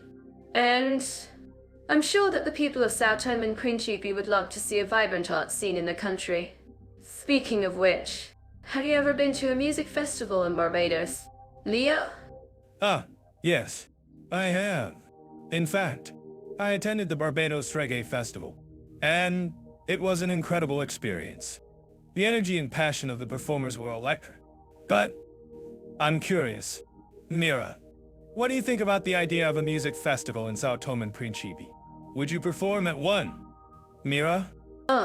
Leo, you know I love to dance, but I don't think I'd be ready to perform just yet. But I think it would be a great idea to have a music festival in Sao Tome and Principe. It could be a wonderful way to celebrate the country's rich cultural heritage. And who knows, maybe it would even inspire some new musicians to emerge. Mira, you're always full of great ideas. Well, I think that's all the time we have for today's episode. Thanks for joining us. Everyone, don't forget to follow the Genoff AI YouTube channel for more episodes like this. Hit that bell icon to catch our videos the moment they drop and be among the first to listen. We'd love for you to share your thoughts, comments, and critiques below. Reading and responding to them truly brightens our day. Thanks for joining us. We'll be back soon with more. So until then, take care and see you in the next one. Warmest wishes from us.